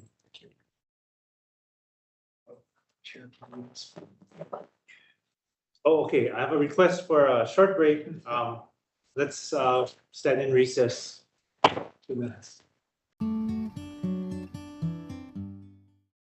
want to preface this. I had asked that this be put on the agenda because we're talking about rates, and I want to make sure that we have all of our options, our tools, arsenal, if you will, you know, discussed, and make sure that we have the complete picture. So I do apologize in advance for the long meeting. And thank you very much to the department for putting this together. Mr. Kabayaki? Thank you, Chair. Thank you, members. I have a short PowerPoint, hopefully, so okay. Today we'll be covering the power cost adjustment, and I'm going to start first with the authority to charge the power cost adjustment. So as this board is familiar probably with the revised charter, the board has authority to fix and adjust reasonable rates and charges for the furnishing of water and water services, such that those revenues make us self-supporting, the department self-supporting, and the revenues are sufficient to cover our expenditures for operating and maintenance. And when the board refers, or when the charter refers to the board, they're talking about you folks, the 7-member board. And then the charter goes on to define the functions and duties of the manager and chief engineer. So he administers, and Ernie, that's Ernie, administers the affairs of our department, including the enforcement and collection of those charges as set by the board. Okay, so we've looked back, and the power cost adjustment has been included in our rate schedule since 1979. And in 1979, this is what it said in the rate resolution. The general quantity and agricultural quantity rates per 1,000 gallons shall be increased by 1 cent per 1,000 gallons for each $300,000 or fraction thereof by which electric power costs to the Board of Water Supply exceeds $3.63 million. So that's what it was in 79. Most recently in 2018, our current rate schedule that we're on today, that you folks extended for us in May, while we are studying our new rates, also includes a power cost adjustment, but nowadays it reads as when total power or electricity costs to the Board of Water Supply exceed the amount used in calculating the annual schedule of rates and charges, then the quantity charge may be increased by 1 cent per 1,000 gallons for every $500,000 incremental power cost overage in the following fiscal year. Okay, so if we just go back 20 years, we know that this rate feature has been around since the 70s, but if we just look at the past 20, it has been used 3 times. So in the blue bars, you see the percentage rate increases across the last 20 years. Those orange dots, though, those are the times where right axis, the power cost adjustment has been layered on top of the rates. It's a additional cost per 1,000 gallons in any specific year. It's additive to the rates. So, and that is 2000 fiscal years 2009, 10, and 11. as this board has seen me present on before and talk about through the budget, right? Our power costs can vary very greatly. HECO passes directly on to its customers cost for fuel. Any increase or decrease in the fuel markets or what HECO is paying is a direct pass through to the customers. And for us, as this board knows, and I think the public knows, we rely very heavily on commercial power to run our operations. All of our pumps require commercial power from HECO, and it's a large non-discretionary operating cost of the BWS. So moving quickly now to the calculating the power cost adjustment. So this is just kind of the timeline of how we do it every year. Around September or so, we have the trial balance for our audited financial statements. So the fiscal year closes on June 30th. This week will end fiscal year 2023. By about September of this year, we'll kind of have the figures for our audited financial statements. So from there, we can present to manager the amount of what would be the power cost adjustment. Takes us 1 to 2 months if we were implementing to make the change to our billing system. That's just technical. And then the charge would be primed and ready to go effective July 1st. That's the next fiscal year. So this is what that calculation was in the past 4 years.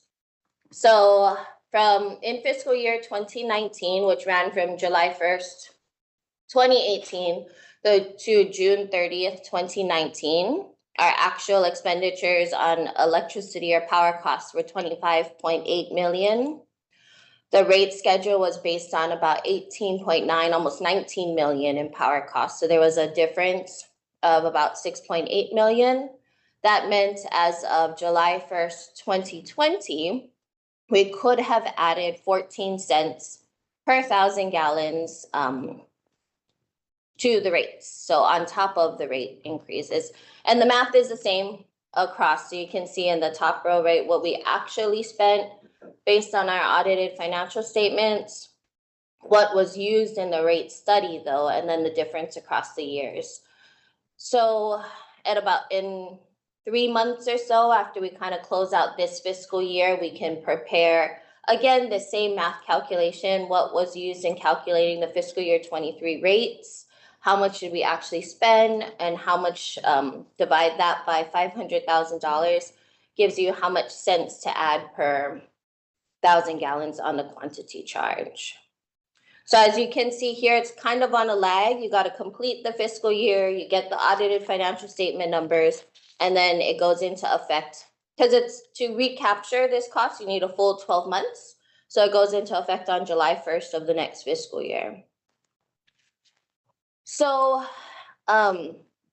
these were what monthly bills looked like for our customers on the July 1st snapshot of each year for the past 4 years. And I just did the different classes. So our average single family residential users, the high single family residential user, a high rise or multi-unit residential, hotel, restaurant, or a large industrial customer. As you know, rates have been increased steadily between 2 and 4%, I think, across all of our customers every year. So this is what they have been paying. If we were to have layered on top of those rate increases the power cost adjustment, this is what their bills would have looked like. So same kind of customers, your 9,000 gallon single family residential or a $35,000 single family residential. So sorry, I couldn't all fit on one slide. So this is the difference. Month over, like if you just took the green table minus that blue table, this is the difference in every month of what they would have paid more if we had added on the power cost adjustment. As you can see, it gets more, it's a quantity additive charge. So the more water you use, of course, this affects you more. So I'm gonna get back to kind of where we at the point in which we make all of these decisions, are we going to add that charge and just kind of bring us back to those timeframes? So in October of 2019, right, we did the calculation based on fiscal year 2019 audited financial statements. Do we charge 14 cents more per 1,000 gallons and make that effective July 1st of 2020, or start that in fiscal year 21? And where were we in October of 2019?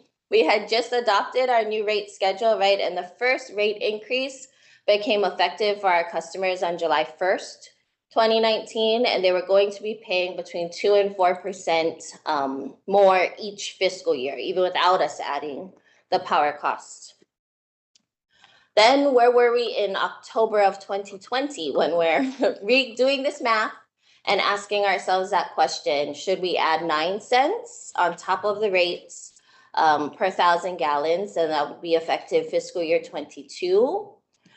In October of 2020, I mean, we were still in the heat of the global pandemic that Dave talked about, right? I mean, this was the whole 2020, 2021 years are, like I get PTSD thinking about them.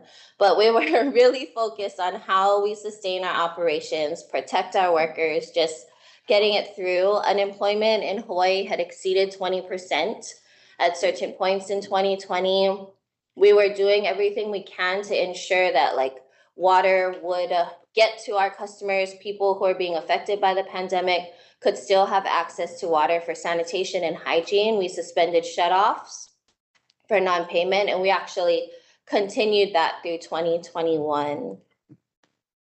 And then going into 2021, I think we were all hopeful for a recovery from the pandemic. But if you remember back to October, the fall of 2021, the Delta variant caused a huge surge in cases, and there were a lot of preventive policies, I guess, re-implemented or implemented, and that really did delay economic recovery. There is an abrupt pullback in tourism in 2021. The article screenshotted on the screen was that time where the governor was asking people on the news not to come to Hawaii. So just if they could defer their plans, please don't come. So yeah, it was 2021, we're still in it. And we decided again not to layer on this charge on top of our rate increases. And then just this past October of 2022, we did the math calculation again. It could be 16 cents effective like next week, July 1st of 2023. But at the time we calculated this, right, we're in the midst of our rate study. The new rates that you just listened to a very long presentation on, so I won't recap, right? But those capture our current costs. We're catching up with all of these inflationary pressures. Those current rates will take effect. Well, we're studying them, and we're looking to make those go into effect soon. So there was a decision not to layer on this charge effective July 1st, 2023. And that's pretty much it on the power cost adjustment, but I'd be happy to answer any questions if you have them. Members? Actually, if I could just ask one. So, yep. Did you say what the total would have been in those years that you had calculated? How many dollars is that? Sure. Sorry, if you could hit share again, Wayne. I'm gonna rough math this in my head. 8. Hold on, Lou. We're trying to get the technology to cooperate. No problem. I know Ray's gonna get it down to the 100th of a cent. It'll be good. Yeah. Human calculator. So yeah, if you just what the calculation does is try to recapture that the difference line. So that 16 cents added on, we could have added on next week, would actually help us recapture about $8 million. So if I just like rough add that up, that's 8, 10 and a half. Like $22 million at the close of June 30th, 2024, right? We would need to collect this 8 million in the upcoming fiscal year and maybe about 22 million over the past 4 years in revenue. And remember, we bring in about 260 million in revenue annually. So over 4 years, I mean, yeah, or just comparative, like this, you added on to the quantity charge, right? But we're in the upcoming fiscal year. I think when I presented the budgets to you for fiscal year 24, my estimate for 24 revenues was somewhere in the neighborhood of 260 million. So this 8 million would have come in on top of that 260 or so. 3% or something. Yeah. Yeah, okay, thank you. Any other questions? Okay, if not, well, thank you very much for the report. I'm sure we're gonna be talking about this a lot more in conjunction with the rate study. Yeah, and with the permit and interaction. Yeah. Thank you. All right, next on the agenda is the water system revenue bond and the compliance with the rate covenant. Chair recognizes Mr. Joe Cooper. Good afternoon, board chair, board members. This is the water rate covenant report in accordance with Article 8, Section 8.02, rates and charges of the water system revenue bond resolution number 717, 2001. That's the master bond resolution that was adopted, and all our water revenue bonds go under that. We review our financial condition and estimate for the current year and succeeding year whether we will have sufficient revenues or net revenues to cover, to comply with the rate covenant. We have done that, and in our opinion, the net revenues for fiscal years 23 and 24 will not be less than the net revenue requirement. Just a point, net revenue is basically revenues minus operating costs, and that means that that amount is available to pay our debt service, which is what our bond holders are interested in. And so they want to make sure that at least we have enough money left over after operations to pay them. And if you can go to the bottom, we expect in in this year, in next year, we expect our debt revenue to be about 2.14 times our bond obligations. And this year, we're estimating that they will be about 3.29 times our bond resolutions, our bond requirements. So this is sometimes also called the debt service ratio, debt service coverage ratio. And per our internal policies, we have a ratio of 1.7, and per our bond covenants, our ratio is actually 1.2. So you can see that both of these numbers are far in excess of our required revenue net revenue requirements. I'll be happy to take any questions. Thank you.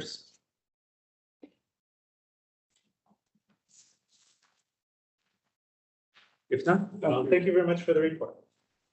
Moving on is the status update of groundwater levels at all index stations. Chair recognizes Mr. Barry Usagawa. Thank you, Mr. Chair and members. There are 4 aquifer stations in low groundwater condition for May. Kaimuki, Pro City, Punaluu, and Wailua are in caution. The production was still low for May, 127 million gallons per day. Haven't seen that in years. Usually that's a winter demand. But it's been raining because it's 111% of normal in that month, and the 5-month moving average is 121%. So when that moving average is above 100, it's pretty getting recharged, getting the rain. People are irrigating less, pumping less. But the National Weather Service is forecasting a below normal precipitation from June through December. In fact, they are forecasting a moderate to strong El Nino, which may result in, of course, increasing temperatures, but drier periods through the winter, probably possibly early spring. But our head levels are relatively high. They're stable. And because of the conditions that we've seen in the last 4 or 5 months. And that's my report. And if you have any questions, we have to answer them. Members, any questions? Hearing none, thank you very much for the report. Okay, next one is the water main repair report for May 2023. Chair recognizes Mr. Jason McCarthy. Good evening, board chair and board members. Following is the water main repair report for May 2023. Okay, in May, we had 27 main breaks, giving us a fiscal year total to date of 324. That kind of puts us on track for previous years of about 350-ish. Next slide. Here's a list of our 27 main breaks in May. All of them were on small diameter, 12-inch and under. Next slide. For leak detection, our leak detection team investigated 28 points of interest and found 33 leaks. Of those 33 leaks, 3 of them were on mains, so preventing catastrophic main break there. They have found 371 leaks to date, and we are just about ready to start our new contract, our satellite leak detection, so we can get another image of our of potential leaks across our system. Okay, that concludes my report. Are there any questions? Members, any questions? Hearing none, thank you very much, Jason, for the report. That brings us to the end of our regular agenda. We do have an executive session today. Is there a motion to enter into executive session? So moved. It's been moved. Is there a second? Second. Okay, I believe that was Warren. Thank you. Okay, moved and seconded. Okay, we are back into regular session. There being no further business on the agenda. Is there a motion to adjourn? So move. Second. Okay, it's been moved and seconded. All those in favor of adjourning, say aye. Aye. Aye. All right. All those opposed say nay. Okay, hearing none, motion passes. We stand adjourned. Thank you very much. Thank you, everybody. Thank you.